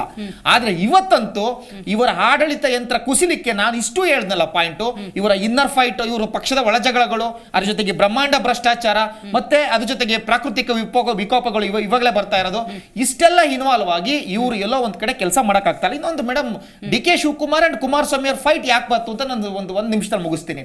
DK ಶಿವಕುಮಾರ್ ಅಂಡ್ ಕುಮಾರಸ್ವಾಮಿ ಅವರು ಅಂತ ಬಂದಾಗ ಯಾವಾಗಲೂ ಸಾಹೇಬ್ರು ಹೇಳ್ದಂಗೆ ಹಳೆ ಮೈಸೂರು ಭಾಗದ ಫೈಟ್ ಇದ್ದೇ ಇದೆ. ಒಕ್ಕಲಿಗ ಒಂದು ಕಮ್ಯುನಿಟಿ ಜಾಸ್ತಿ ಇರೋದ್ರಿಂದ ನಾನು ಒಕ್ಕಲಿಗ ಲೀಡರ್ ಆಗಬೇಕು ಅಂತ ಕಳೆದ ಬಾರಿ ಚುನಾವಣೆಯಲ್ಲಿ MLA ಚುನಾವಣೆಯಲ್ಲಿ, ವಿಧಾನಸಭಾ ಚುನಾವಣೆಯಲ್ಲಿ ಪೆನ್ನು ಪೇಪರ್ ಕೊಡಿ, ನಾನು ಈ ಸಲ ಮುಖ್ಯಮಂತ್ರಿ ಆಗ್ತೀನಿ ಅಂತೇಳಿ DK ಶಿವಕುಮಾರ್ ಜನರ ಮನೆ ಬಾಗಿಲಿಗೆ ಹೋದಾಗ ಜನರು ಎಲ್ಲೋ ಒಂದ್ ಕಡೆ ಒಕ್ಕಲಿಗ ಸಮುದಾಯ ಅತಿ ಹೆಚ್ಚು ಸಪೋರ್ಟ್ ಮಾಡ್ತು DK ಶಿವಕುಮಾರ್ ಅವರಿಗೆ. ಆ ಕಾರಣದಿಂದ ಹಳೆ ಮೈಸೂರು ಭಾಗದಲ್ಲಿ ಕಾಂಗ್ರೆಸ್ಗೆ ಅತಿ ಹೆಚ್ಚು ಓಟ್ಗಳು ಬಂದು. ಆದ್ರೆ ಎಲ್ಲೋ ಒಂದ್ ಕಡೆ DK ಶಿವಕುಮಾರ್ CM ಆಗ್ಲಿಲ್ಲ, ಆ ಸಮುದಾಯಕ್ಕೆ ಕೆಂಗಣಿಗೆ ಗುರಿ ಆದ್ರು. ಕಾಂಗ್ರೆಸ್ ಈ ಒಕ್ಕಲಿಗ ಸಮುದಾಯವನ್ನು ಉಪಯೋಗಿಸ್ಕೊತ್ತು, ಆದ್ರೆ CM ಸ್ಥಾನವನ್ನ ಕೊಡ್ಲಿಲ್ಲ ಅಂತ. ಆದ್ರೆ ನೋಡಿ, ಅದು ನೆಕ್ಸ್ಟ್ ಚುನಾವಣೆ 1 ವರ್ಷಕ್ಕೆ ಬಂದಂತಹ ಲೋಕಸಭಾ ಚುನಾವಣೆಯಲ್ಲಿ ಉಲ್ಟಾ ಆಯ್ತು, ಕಂಪ್ಲೀಟ್ ಆಗಿ ಕಾಂಗ್ರೆಸ್ ವಿರುದ್ಧವಾಗಾಯ್ತು. ಬಹಳ ಪ್ರೀತಿಯಿಂದ ಎಡಗೈ ಬಲಗೈ ಆಗಿದ್ದಂತಹ DK ಸುರೇಶ್ ಅವರು ಸೋತ್ರು. ಅದು ಯಾರ ವಿರುದ್ಧ? ಅದು BJP ಕ್ಯಾಂಡಿಡೇಟ್ ಅನ್ನೋದಕ್ಕಿಂತ ದೇವೇಗೌಡರಳಿಯ ಕುಮಾರಸ್ವಾಮಿ ಅವರ ಮಾವ, ಅಕ್ಕನ ಗಂಡ ಅಂತಕ್ಕಂಥದ್ದು, ಆ ಕ್ಯಾಂಡಿಡೇಟ್ ನ ತಂದಾಕಿರ್ತಕ್ಕಂಥದ್ದು ನೇರವಾಗಿ ಕುಮಾರಸ್ವಾಮಿ ಅವರು. ಅದು JDS ನ ಕ್ಯಾಂಡಿಡೇಟ್ ನ BJP ಲೋಗೋಯಿಂದ ನಿಲ್ಸ್ಬಿಟ್ರು. ಇಷ್ಟೆಲ್ಲ ಸ್ಟ್ರಾಟಜಿ ಮಾಡಿ ನನ್ನ ತಮ್ಮನ ಸೋಲ್ಸಿದ್ರು, ನನ್ನನ್ನು ಮುಗಿಸಕ್ಕೆ ನೋಡಿದ್ರು ಅಂತ ಹೇಳಿ ಟಾರ್ಗೆಟ್. ಇದೊಂಥರ ಹೆಂಗೆ ಅಂದ್ರೆ, ಒಂದ್ಸಲ ಸೋತಿದ್ದಲ್ದಲೆ ಈಗ ಸೋಲು ಸಾವಿಗೆ ಸಮಾನ ಅಂತ ಹೇಳ್ತಾರೆ. ಈ ಸೋಲು ನಿಜವಾಗ್ಲೂ DK ಶಿವಕುಮಾರ್ನ ಈ ಫೆಸ್ಟ್ರೇಷನ್ ಅನ್ನೋ ಒಂದು ವರ್ಡ್ ಯೂಸ್ ಮಾಡಿದ್ರಲ್ಲ, ನಿಜವಾಗ್ಲೂ DK ಶಿವಕುಮಾರ್ ಫೆಸ್ಟ್ರೇಷನ್ ಒಳಗಾಗಿದ್ದಾರೆ. ರೈಟ್, ಗೊತ್ತಾಯ್ತು. ಇದರ ನಡುವೆ DK ಶಿವಕುಮಾರ್ ಒಂದು ಮಾತನ್ನ ಹೇಳಿದ್ದಾರೆ. ಸುಮ್ಮನೆ ಶಿರೂರಿಗೆ ಭೇಟಿ ಕೊಡೋದಲ್ಲ, ಸೈನಿಕರನ್ನ, ಮಿಲಿಟರಿ ಫೋರ್ಸ್ನ ತಗೊಬಂದು ಪರಿಶೀಲನೆ ಮಾಡಬೇಕಾಗಿತ್ತು, ಅಲ್ಲಿ ಕಾರ್ಯಾಚರಣೆ ಮಾಡಬೇಕಾಗಿತ್ತು ಅಂತ. ಇಷ್ಟು ಸಾಕು HD ಕುಮಾರಸ್ವಾಮಿ ಅವರಿಗೆ ಮಾತಾಡೋದಕ್ಕೆ, ರಾಜ್ಯ ಸರ್ಕಾರವನ್ನು ನಿಂದಿಸೋದಕ್ಕೆ, ಅವರ ಕಾರ್ಯವೈಖರಿ ಬಗ್ಗೆ ಮಾತಾಡೋದಕ್ಕೆ. ಆದರೆ ಒಂದನ್ನು ನಾವಿಲ್ಲಿ ಗಮನಿಸಬೇಕು, ರಾಜ್ಯದ ಒಬ್ಬ ವ್ಯಕ್ತಿ ಕೇಂದ್ರದಲ್ಲಿ ಸಚಿವನಾಗಿದ್ದಾನೆ ಅಂದ ಸಂದರ್ಭದಲ್ಲಿ ಅವರಲ್ಲಿ ವಿಸಿಟ್ ಮಾಡಿದಾಗ, ರಾಜ್ಯದ ಅಭಿವೃದ್ಧಿಯ ದೃಷ್ಟಿಯಿಂದ ಎನಿ ಸ್ಟ್ಯಾಂಡನ್ನು ತಗೊಂಡಾಗ, ರಾಜ್ಯದ ಸಚಿವರೂ ಸೇರಿದಂತೆ ಮುಖ್ಯಮಂತ್ರಿಗಳು ಸಂಪೂರ್ಣ ಸಹಕಾರವನ್ನು ಕೊಡಲಿಲ್ಲ ಅಂದರೆ ಯಾರಿಗಿಲ್ಲಿ ಬಿಗ್ ಲಾಸ್ ಅಂತ ಹೇಳಿದ್ರೆ ಜನರಿಗೆ. ಅದನ್ನು ಕರ್ನಾಟಕ ಕಾಂಗ್ರೆಸ್ ಅರ್ಥ ಮಾಡ್ಕೊಂಡಿದೆಯಾ? ಕೇಳೋಣ. ರಾಜ್ಯದ ಉಪಮುಖ್ಯಮಂತ್ರಿ DK ಶಿವಕುಮಾರ್ ಅವರು ಶಿರೂರು ಗುಡ್ಡ ಕುಸಿತದ ಸ್ಥಳಕ್ಕೆ ಅವ್ರು ಹೋಗಬೇಕು ದರ್ಶನ್ ಅವರೇ, ಇಲ್ಲ ಹೋದವರನ್ನ ಹೋಗಿದ್ದಾರಾ, ನೋಡ್ಕೊಂಬಂದ್ರ, ಪರಿಶೀಲನೆ ಮಾಡಿದ್ರ, ಏನಾದ್ರು ಸಪೋರ್ಟ್ ಕೊಡಬೇಕು. ಅದು ಬಿಟ್ಬಿಟ್ಟು ಹೋಗಿದ್ದಾರೆ ಸರಿ, ಹೀಗೆ ಸುಮ್ಮನೆ ಹೋಗಿ ಬಂದು ವಿಸಿಟ್ ಮಾಡೋದಲ್ಲ, ಮಿಲಿಟ್ರಿ ಫೋರ್ಸ್ನ ಕರ್ಕೊಂಬರ್ಬೇಕಾಗಿತ್ತು. ಯಾವ್ದು ಈ ವ್ಯಂಗ್ಯ? ವ್ಯಂಗ್ಯ ಅಲ್ಲ. ಕರ್ನಾಟಕ ಭಾರತ ಒಕ್ಕೂಟ ವ್ಯವಸ್ಥೆಯಲ್ಲಿರೋದು, ಕೇಂದ್ರದಿಂದ ತುರ್ತು ಪರಿಹಾರ ಕೆಲಸಗಳಾಗಬೇಕಂತ ಕೇಳೋದ್ರಲ್ಲಿ ಎರಡು ಮಾತಿಲ್ಲ. ಅದ್ರ ಜೊತೆಗೆ ಒಕ್ಕಲಿಗ ಅನ್ನುವಂಥ ಪದದ ಬಗ್ಗೆ ಬಹಳ ಮಾತುಕತೆ ನಡೀತಾ ಇದೆ. ಇಲ್ಲಿ ನಾನು ಅವರು ಮಾತಾಡ್ಬೇಕಾದ್ರೆ ಇಬ್ಬರಿಗೂ ತೊಂದರೆ ಕೊಟ್ಟಿಲ್ಲ. ದಯವಿಟ್ಟು ಯಾರು ತೊಂದರೆ ಕೊಡಬೇಡಿ. ಇವತ್ತು ಅಷ್ಟೇ ಅಲ್ಲ, ಇವರು ಕುಟುಂಬದಿಂದ ಯಾವ ಒಕ್ಕಲಿಗ ಸಮುದಾಯದವ್ರನ್ನ ಬೆಳೆಸಿದ್ದಾರೆ ಅಥವಾ ಯಾರನ್ನ ಬಿಟ್ಟಿದ್ದಾರೆ. ಒಕ್ಕಲಿಗರ ಆರಾಧ್ಯ ದೈವ ಶ್ರೀ ಶ್ರೀ ಶ್ರೀ ಬಾಲಗಂಗಾಧರನಾಥ ಸ್ವಾಮೀಜಿಯವರ ಮೇಲೆ ಕೋರ್ಟ್ ಕೇಸ್ಗಳನ್ನೆಲ್ಲ ಹಾಕಿ ಕೋರ್ಟಿಗೆ ಅಲ್ದಾಡುವಂತೆ ಮಾಡಿದ್ಯಾರು? ನೀರಾವರಿ ತಜ್ಞ ನಂಜೇಗೌಡ ಇರ್ಬೋದು, ಮುದ್ದಮ್ಮೇಗೌಡ ಇರ್ಬೋದು, ಮಂಡ್ಯ ನಾಗೇಗೌಡ ಇರ್ಬೋದು, ವೈಕೆ ರಾಮಯ್ಯ ಇರ್ಬೋದು, ಶಂಕರೇಗೌಡ ಇರ್ಬೋದು, ಶ್ರೀಕಂಠಯ್ಯ ಇರ್ಬೋದು, ಒಂದ್ ನಿಮಿಷ ಪುಟ್ಸ್ವಾಮಿಗೌಡ್ರು ಇರ್ಬೋದು, ಬಚ್ಚೇಗೌಡ್ರು ಇರ್ಬೋದು, ಚಲುರಾಯ ಸ್ವಾಮಿ ಇರ್ಬೋದು, ಬಾಲಣ್ಣ ಇರ್ಬೋದು, ಶಿವಲಿಂಗೇಗೌಡ್ರು ಇರ್ಬೋದು, ಗುಬ್ಬೆ ವಾಸಣ್ಣ ಇರ್ಬೋದು, ಬೇಮೇಲ್ ಕಾಂತರಾಜ್ ಇರ್ಬೋದು, ಪುಟ್ಟಣ್ಣ ಇರ್ಬೋದು, ಒಂದ್ ನಿಮಿಷ ರೀ, ಚೆನ್ನಿಗಪ್ಪ ಇರ್ಬೋದು, ಗೌರಿಶಂಕರ್ ಇರ್ಬೋದು, ಬೋರೇಗೌಡ ಇರ್ಬೋದು, ನರಸೇಗೌಡ ಇರ್ಬೋದು, ಚನ್ನಪಟ್ಟಣ ವರ್ದೇಗೌಡ್ರು ಇರ್ಬೋದು, ಕಾಡಹಳ್ಳಿ ಶಿವಲಿಂಗೇಗೌಡ ಇರ್ಬೋದು, ಮರಿಲಿಂಗೇಗೌಡ್ರು ಇರ್ಬೋದು, ನಂಜೇಗೌಡ್ರು ಇರ್ಬೋದು, ಜೊತೆಗೆ ಹಾಸನ ಹನುಮೇಗೌಡ್ರು ಇರ್ಬೋದು, ವೇಮಗಲ್ಲ ಬೈರೇಗೌಡ್ರು ಇರ್ಬೋದು, ಚಿಕ್ಕಬಳ್ಳಾಪುರ ಬಚ್ಚೇಗೌಡ್ರು ಇರ್ಬೋದು, DB ಚಂದ್ರೇಗೌಡ್ರು, BL ಶಂಕರ್, ಮಾದೇಗೌಡ್ರು, ಅಂಬರೀಷ್ ಅವರ ಪತ್ನಿನೂ ಬಿಡ್ಲಿಲ್ಲ, ಯಾವ್ಯಾವ ಪದಗಳನ್ನ ಬಳಸಿದ್ರು ಅಂತೇಳಿ, ಶಿವರಾಮೇಗೌಡ್ರು ಇರ್ಬೋದು. ಎಷ್ಟು ಜನ ಒಕ್ಕಲಿಗ ನಾಯಕರು. ಇನ್ನು ಅದು ಬಿಟ್ಟು JH ಪಾಟೀಲು, ರಾಮಕೃಷ್ಣ ಹೆಗಡೆ, ಸಿದ್ದರಾಮಯ್ಯನವರು, ಯಾರ್ಯಾರಿಗೆ ಯಾವ್ಯಾವ ತರ ಏನೇನಾಗಿದೆ ಆ ಕಾಲಗಳಲ್ಲಿ ನಮಗೆ ಗೊತ್ತಿರ್ತಕ್ಕಂಥದ್ದು. ಹಾಗಂತೇಳಿ ಒಕ್ಕಲಿಗ ಸಮುದಾಯ ಇದೆಯಲ್ಲ, ನಾವೇನ್ JDS ಅಡ ಇಟ್ಟಿಲ್ಲ. So it is a revenge time. No ಅವ್ರು ನಂಬ್ಕೊಂಡ್ರಿ ಇಂಥ ನಾಯಕರನ್ನೇ ಬಿಟ್ಟಿಲ್ಲ. ಇನ್ನ ಸಾಮಾನ್ಯದವ್ರು ಉಳಿಯೋದುಂಟ, ಯಾವ ತರ ಬೇಕಿರೋ ಟಾರ್ಗೆಟ್ ಮಾಡ್ತಾ ಇರ್ತಾರೆ. ಆಮೇಲೆ BJP ಸ್ನೇಹಿತರು ಡೆಂಗ್ಯೂ ವಿಚಾರಕ್ಕೆ ಬಹಳ ಒಂದು ಮುಂಜಾಗೃತ ಕ್ರಮ, ಮಳೆಗೆ ಮುಂಜಾಗೃತ ಕ್ರಮ. ಸ್ವಾಮಿ, ನಾವು ಕಂಡಿದೀವಿ ಈ ದೇಶದಲ್ಲಿ 49 ಲಕ್ಷ ಜನನ ನೀವು ಸ್ಮಶಾನಕ್ಕೆ ಕಳಿಸಿದ್ದು, ಕರ್ನಾಟಕದಲ್ಲಿ 4 ಲಕ್ಷ ಜನನ ಸ್ಮಶಾನಕ್ಕೆ ಕಳಿಸಿದ್ದು. ಕೋವಿಡ್ ಬರ್ತಾ ಇದೆ ಅಂತೇಳಿ ರಾಹುಲ್ ಗಾಂಧಿ ಆಗ್ಲೇ ಎಚ್ಚರಿಕೆ ಕೊಟ್ಟಿದ್ರು, ಟ್ವೀಟ್ ಮಾಡಿದ್ರು. ರಾಹುಲ್ ಗಾಂಧಿ ಗೊತ್ತಾಗಿತ್ತಂತೆ, ಅಲ್ಲ ಇಡೀ ಪ್ರಪಂಚಕ್ಕೆ ಗೊತ್ತಿರಲಿಲ್ಲ. ರಾಹುಲ್ ಗಾಂಧಿ ಅವ್ರೇನ್ ಕಳಿಸಿದ, ನಾವು ಕಳಿಸ್ತೀವಿ ಅಂತನಾ? ಡೆಂಗ್ಯೂ ನಾವು ಕಳಿಸ್ತೀವಿ ಅಂತನಾ? ಅವ್ರು ಹೇಳಿದ್ದಕ್ಕೆ ಏನ್ ಮಾಡ್ಬೇಕು? ಕೋವಿಡ್ ಬಂದಾಗ ನಮಸ್ತೆ ಟ್ರಂಪ್ ಮೊಟೇರೋ ಸ್ಟೇಡಿಯಂ ಅಲ್ಲಿ ಲಕ್ಷಾಂತರ ಜನ ಸೇರಿಸಿ ನಮಸ್ತೆ ಟ್ರಂಪ್ ವಿದೇಶದಿಂದ ಬರಂತ ವಿಮಾನಗಳನ್ನೆಲ್ಲ ಬಿಟ್ಕೊಂಡ್ರು. ಈ ಪ್ರಪಂಚದ ಮುಂಚೆ ನಡೆದಿದ್ದು. ಒಂದ್ ನಿಮಿಷ ತಡಿ, ನೀವು ಮಾತಾಡ್ಬೇಕನ್ನ ಡಿಸ್ಟರ್ಬ್ ಮಾಡಿಲ್ಲ. ಪ್ರಪಂಚದ ಸರ್ವಶ್ರೇಷ್ಠ ವಿಜ್ಞಾನಿ ಶ್ರೀ ನರೇಂದ್ರ ಮೋದಿ ಏನ್ ಹೇಳಿದ್ರು? ಚಪ್ಪಾಳೆ ತಟ್ಟಿ, ಶಂಕ ಊದಿ, ಜಾಟೆ ಬಾರಿಸಿ, ದೀಪ ಹಚ್ಚಿ ಕೋವಿಡ್ ಹೊರಟೋಗ್ತದೆ ಅಂತೇಳಿ ಹೇಳಿದ್ರು. ಜನರಲ್ಲಿ ಜಾಗೃತಿ ಮೂಡಿಸಲಿಕ್ಕೋಸ್ಕರ ಸಾಂಸ್ಕೃತಿಕವಾಗಿ ಬಳಸಿದ್ದು. ವ್ಯಂಗ್ಯ ಮಾಡ್ತಾರಲ್ರಿ ಈ ಕಾಂಗ್ರೆಸ್, ಈ ದೇಶದಲ್ಲಿ ಹಿಂದೂ ಸಂಸ್ಕೃತಿನ ವ್ಯಂಗ್ಯ ಮಾಡ್ಕೊಂಡೆ ಬಂದಿರೋದು ಈ ಕಾಂಗ್ರೆಸ್. ಬಾಬಾ ರಾಹುಲ್ ಗಾಂಧಿ ಬಾಬಾ, ವ್ಯಂಗ್ಯ ಬಾಬಾ, ಹಿಂದೂ ವಿರೋಧಿ ಬಾಬಾ, ಹಿಂದೂ ವಿರೋಧಿ ಬಾಬಾ ಕಾಣಿಸ್ತಾ ಇದೆ.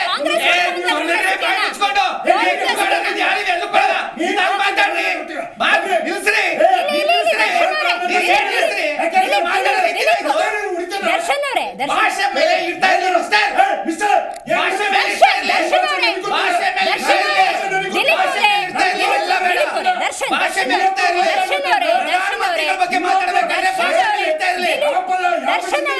ದರ್ಶನ್ ಅವರೇ, ಕೋವಿಡ್ ಹೇ ಓ ಅನ್ನೋದೆಲ್ಲ ಬಿಡ್ರಿ, ಅದನ್ನ ಭಾಷೆ ಡಿಬೇಟಲ್ಲಿ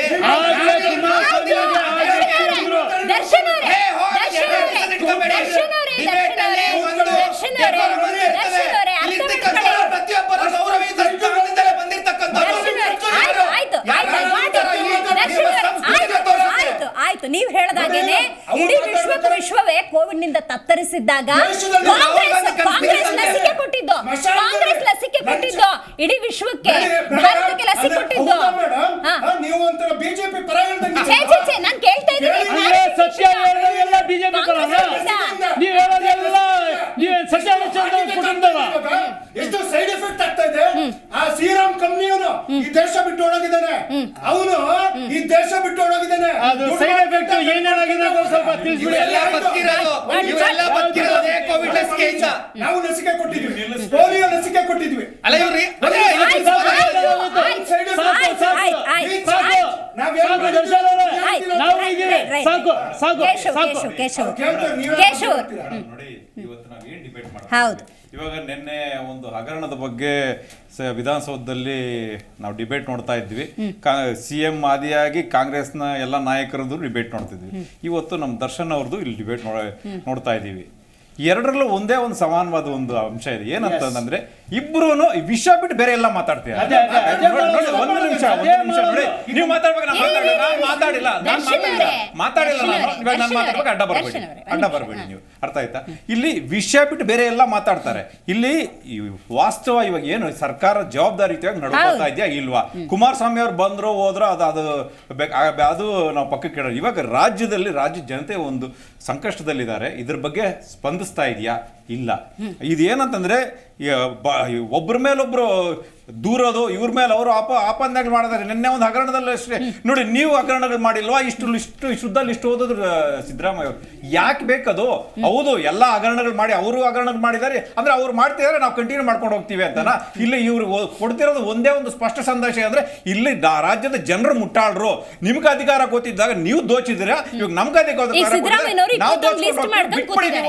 ಸುಮ್ನೆ ಈಗ ಸಿದ್ದರಾಮಯ್ಯನವರು ಕೂಡ 21 ಪ್ರಕರಣಗಳಿದ್ದಾವೆ, ಅದನ್ನು ಲಿಸ್ಟ್ ಮಾಡ್ಕೊಂಡು ಕೂತಿದ್ದಾರೆ, ನಾವು ಕ್ರಮ ತಗೋತೀವಿ. ನೀವು ಮಾಡಿದ್ದೀರಿ, 21 ಹಗರಣಗಳಿದಾವೆ, ಕ್ರಮ ತಗೋತೀವಿ ಅಂತ ಇವತ್ತು ಹೇಳ್ತಿದಾರ. ಒಂದು ವರ್ಷದಿಂದ ಏನ್ ಮಾಡ್ತಾ ಇದ್ರು ಇವ್ರ ಹಗರಣ ಹೊರಗಡೆ ಬಂದಾಗ ಅವ್ರ ಧ್ವನಿ ಎತ್ತಾ ಇದ್ದಾಗ ಏನಾಯ್ತು ಅಂದ್ರೆ, ನೀವು ನಿಮ್ಮ ಹಗರಣಗಳಿದಾವೆ, ನಾವ್ ಇದನ್ನ ತನಿಖೆ ಮಾಡ್ತೀವಿ, ನೀವು ಸುಮ್ನಾದ್ರೆ ನಾವು ಸುಮ್ನಾಗ ಹೋಗ್ತೀವಿ ಅಂತ ಒಂದು ಮೆಸೇಜ್ ಕೊಡ್ತಾ ಇದ್ದಾರೆ ಇವ್ರು ಯಾರು ಸದನದಲ್ಲಿ.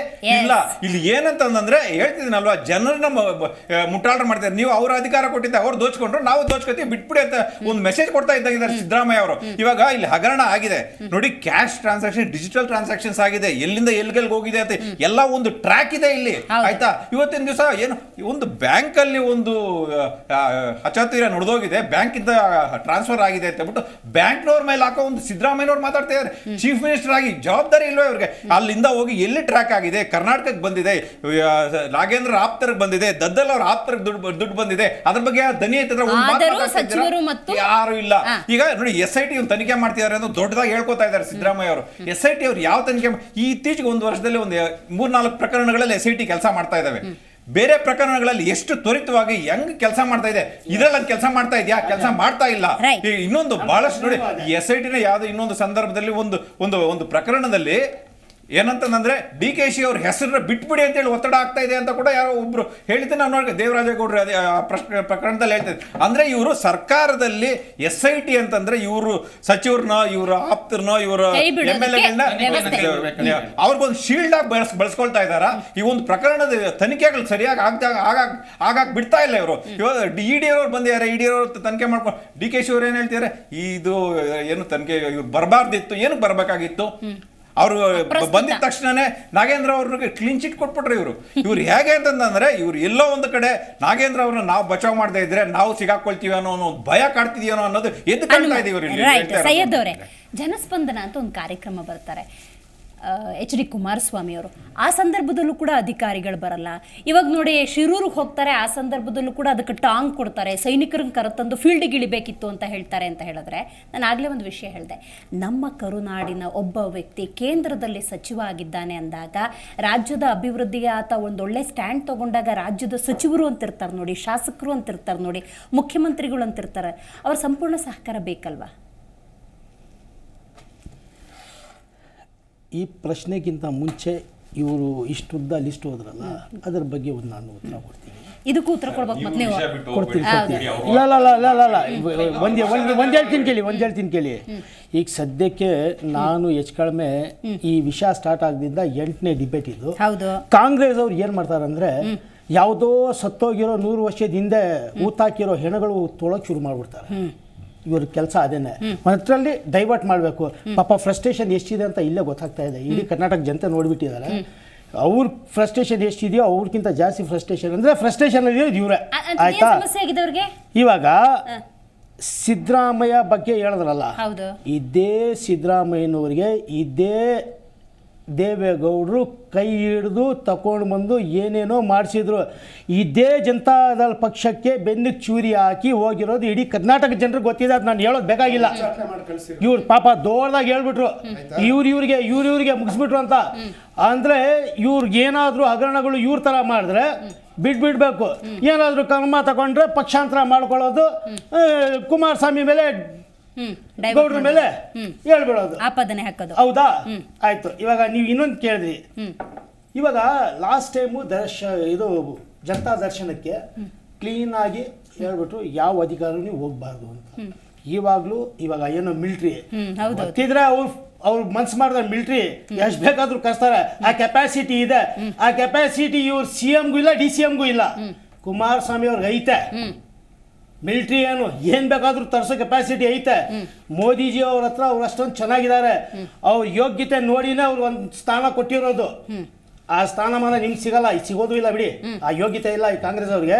ಒಂದ್ ಕಡೆ ಬಿಟ್ಬಿಡಿ, ಬಿಟ್ಬಿಡ್ಬೇಕು. ಯೋಗ್ಯತೆ ಇದ್ರೆ ಇಲ್ಲಿವರೆಗೂ ಕುತ್ಕೊಂಡು ಇರ್ತಿದ್ರ. ನಿಮ್ ಯೋಗ್ಯತೆ ಏನಂತ ಇಡೀ ಕರ್ನಾಟಕ ಜನತೆ ಗೊತ್ತಾಗ್ತಾ ಇದೆ. ನಿಮ್ ಯೋಗ್ಯತೆ ಎಷ್ಟಿದೆ ಅಂತ ಗೊತ್ತಾಗ್ತಾ ಇದೆ. 187 ಕೋಟಿ ನುಂಗ್ಬಿಟ್ಟು ನಾಚಿಕೆ ಇಲ್ದಾಗೆ ಕಂಡಿದ್ದೀವಿ. ಬಾರ ಅವ್ರು ಮಾಡಿರೋದು ನಿಮ್ಮ ಪಕ್ಷ ನಾವು ಸುಮ್ಮನೆ ಕುತ್ಕೊಂಡಿದ್ವಿ. ಸುಮ್ಮನೆ ಇರ್ಬೇಕು. ಪದ ಬಳಕೆಯನ್ನು ಆಗ್ಲಿ ಆ ವ್ಯಕ್ತಿ ಅಂದ್ರಿ ಕುಮಾರಸ್ವಾಮಿ ಅವ್ರಿಗೆ. ಮನುಷ್ಯನ ವ್ಯಕ್ತಿ ಅಂತ ವ್ಯಕ್ತಿ ಅಂದ್ರೆ ಕೆಟ್ಟ ಪದ ಅಲ್ಲ. ಕುಮಾರಸ್ವಾಮಿ ಅಂದ್ರೆ ಮನುಷ್ಯ, ಈ ದೇಶದ ಒಬ್ಬ ಅಯ್ಯೋ ನಿಮ್ ಯೋಗ್ಯತೆಗೆ ಯಾರು ಯೋಗ್ಯತೆ ಹೇಳಿಯಕ್ ನೀವ್ಯಾರು ಕಂಡಿದೀವಿ? ನಿಮ್ ಪಕ್ಷದವ್ರ ಯೋಗ್ಯತೆ ಇಡೀ ವಿಶ್ವ ಮಾತಾಡ್ತಾ ಇದ್ದೀವಿ. ಇಡೀ ವಿಶ್ವನೇ ಮಾತಾಡ್ತಾ ಇದೆ. ಇಡೀ ದೇಶ ಇಡೀ ರಾಜ್ಯ ಉಗಿತಾ ಇದೆ. ನಿಮ್ಮ ಪಕ್ಷ ಇಡೀ ರಾಜ್ಯ ನಿಮ್ಮನ್ನ ಉಗಿತಾ ಇದೆ. ಇಡೀ ರಾಜ್ಯ ಉಗಿತಾ ಇದೆ. SIT ಟೀಮ್ ಎಲ್ರು ಅವರೇ. ದರ್ಶನ್ ಅವರೇ, ನೀವ್ ಎಷ್ಟೇ ಹೇಳಿದ್ರು ಜನಕ್ಕೊಂದು ಕ್ಲಾರಿಟಿ ಇದೆ. ಯಾವ ತಕಡಿಲ್ ಹಾಕಿದ್ರು ನೀವ್ ಯಾರು ತೂಗಲ್ಲ. ಕಾಂಗ್ರೆಸ್ ತೂಗಲ್ಲ, ಬಿಜೆಪಿನೂ ತೂಗಲ್ಲ, JDS ತೂಗಲ್ಲ. ಒಂದ್ ನಿಮಿಷ. ಈಗ ಸದ್ಯಕ್ಕೆ 135 ಮ್ಯಾಂಡೇಟ್ ಕೊಟ್ಟಿದ್ದಾರೆ. ಎಂಥದ್ದೇ ಸಂದರ್ಭದಲ್ಲಿ ಜೊತೆಗೆ ನಿಂತ್ಕೋಬೇಕು ನೀವು ಜನರ ಜೊತೆ.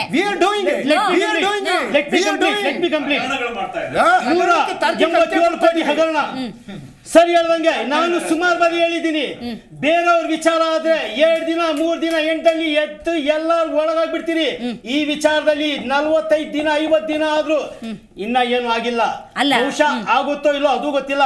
SIT ಅಂದ್ರೆ ಸಿದ್ದರಾಮಯ್ಯ ಇನ್ವೆಸ್ಟಿಗೇಷನ್ ಟೀಮ್. ಇವ್ರಿಗೋಸ್ಕರ ಇವ್ರ ಸವಲತ್ಗೋಸ್ಕರ ಮಾಡ್ಕೊಂಡಿರೋ ಟೀಮ್. ಇವ್ರ ಪರವಾಗಿ ಕೆಲಸ ಮಾಡುವಂತ ಅಧಿಕಾರಿಗಳಿಗೆ ಹಾಕೊಂಡು ಸುಮ್ನೆ ಟೈಮ್ ಪಾಸ್ ಮಾಡ್ತಿರೋ ಟೀಮ್ ಅದು. ಬೇರೆಯವ್ರಾಗಿದೆ ಇಲ್ಲ ಅಂದ್ರೆ ಹೇಳಿ, ನಮ್ ಕಡೆಯಿಂದ ನಾವು ಫಾರ್ಮ್ ಮಾಡ್ತೀವಿ. 8 ದಿನದ ಒಳಗಡೆ ಎಲ್ಲ ಬಾಯೆಲ್ಲ ಕರ್ಸ್ಬಿಡ್ತಾರೆ ಆರ್ಮಿ. ಆಯ್ತಾ? ಇವ್ರು ಅದ್ ಮಾಡಲ್ಲ, ಅದ್ ನಮಗೂ ಗೊತ್ತು, ಜನರಿಗೆ ಗೊತ್ತಾಗ್ತಾ ಇದೆ. ಆಮೇಲೆ ಮೂಢ ಹಗರಣದಲ್ಲಿ ಇಡೀ ಕರ್ನಾಟಕ ಗೊತ್ತಾಗ್ತಾ ಇದೆ. 45 ಸೈಟ್ ಇದ್ರೆ ಆಮೇಲೆ ಮಾತಾಡೋಣ. ಸದ್ಯಕ್ಕೆ ನಿಮ್ಮ CM ಸಿಕ್ಕಾಕೊಂಡಿರೋದು ಕುಮಾರಸ್ವಾಮಿ ಅಲ್ಲ. ಈ ಕ್ಷಣದಲ್ಲಿ ಏನ್ ನಡೀತಾ ಇದೆ ಅದರ ಬಗ್ಗೆ ಮಾತಾಡಿ. ಹಿಂಗೆಲ್ಲ ಇಟ್ಕೊಂಡು ರಾಜ್ಯದ ಅಭಿವೃದ್ಧಿ ಬಗ್ಗೆ ಏನು ಇಲ್ಲ. ಇಲ್ಲಿ ಜನ ಸಾಯ್ತಾ ಇದ್ರು. ಆಗ್ಲೇ ಬರಗಾಲ ಬಂತು, ಇವರಿಗೆ ಕಾಳಜಿ ಇಲ್ಲ. ಮಳೆ ಬಂತು, ಇವರಿಗೆ ಕಾಳಜಿ ಇಲ್ಲ. CM DCM ಉದ್ದಾಟ ಸೀಟ್ಗೋಸ್ಕರ. ಅಂದ್ರೆ ಇವ್ರು ಹೆಂಗಂದ್ರೆ ಯಾರು ಹೆಂಗಾದ್ರೂ ಸೈಲಿ, ನಮಗೆ ಕುರ್ಚಿ ಬೇಕು. 100% ನಿಮಗೆ ಕುರ್ಚಿನೇ. ಅದು ಗೊತ್ತಾಗ್ತಾ ಇದೆ. ನೋಡ್ತಾ ಇದ್ದಾರೆ ಜನ, ನೋಡ್ತಾ ಇದ್ದಾರೆ. ಜನ ನೋಡ್ತಾ ಇದ್ದಾರೆ. ಈ ಕ್ಷಣ ಏನಾದ್ರು ಎಲೆಕ್ಷನ್ ನಡೀತಂದ್ರೆ 50 ಸೀಟ್ ಗೆಲ್ಲಲ್ಲ ಇವರು. ಆ ಪರಿಸ್ಥಿತಿ ಇದೆ. ಯೋಚನೆ ಮಾಡಬೇಡಿ. ಕುಮಾರಸ್ವಾಮಿ ಅವರು ಇನ್ನೊಂದು ವಿಷಯ ಪ್ರಸ್ತಾಪ ಮಾಡಿದ್ರು. ಮಳೆ ಸಂತ್ರಸ್ತರಿಗೆ ಸಾಂತ್ವನ ಹೇಳೋ ಸಣ್ಣ ಸೌಜನ್ಯ ಕೂಡ ಇಲ್ಲ ಈ ಕರ್ನಾಟಕ ಕಾಂಗ್ರೆಸ್ ಸರ್ಕಾರಕ್ಕೆ ಅಂತ. ಈಗ ಟೈಮ್ ಇದ್ರೆ ಅಲ್ವಾ ಪಾಪ ಸಿದ್ದರಾಮಯ್ಯನವರು ಹಗರಣಗಳಿಂದ ಹೊರಗಡೆ ಬಂದ್ರೆ ಸಾಕಾಗಿದೆ. ಜನಗಳಿಗೆ ಮುಖ ತೋರ್ಸಕ್ ಆಗ್ದಲೇ ಇರ್ತಕ್ಕಂಥ ಪರಿಸ್ಥಿತಿಗೆ ಇವತ್ತು ಸಿದ್ದರಾಮಯ್ಯನವರು ಬಂದಿದ್ದಾರೆ. ಯಾಕೆ ಅಂತಂದ್ರೆ ಮೂಢ ಹಗರಣ ಆಗಿರ್ಬೋದು, ವಾಲ್ಮೀಕಿ ನಿಗಮ ಮಂಡಳಿ ಹಗರಣ ಆಗಿರ್ಬೋದು, ಅಥವಾ 2,000 ಕೋಟಿ ರಾಜಣ್ಣ ಅವ್ರದ್ದು ಏನು ಬ್ಯಾಂಕ್ DCC ಬ್ಯಾಂಕ್ ಹಗರಣ ಆಗಿರ್ಬೋದು, ಅದಾದ್ಮೇಲೆ ವಕ್ಫ್ ಬೋರ್ಡ್ ಹಗರಣ ಆಗಿರ್ಬೋದು, ಒಂದೊಂದೇ ಪ್ರತಿನಿತ್ಯ ಹಗರಣಗಳು ಈಚೆಗೆ ಬರ್ತಾ ಇದ್ದಾವೆ.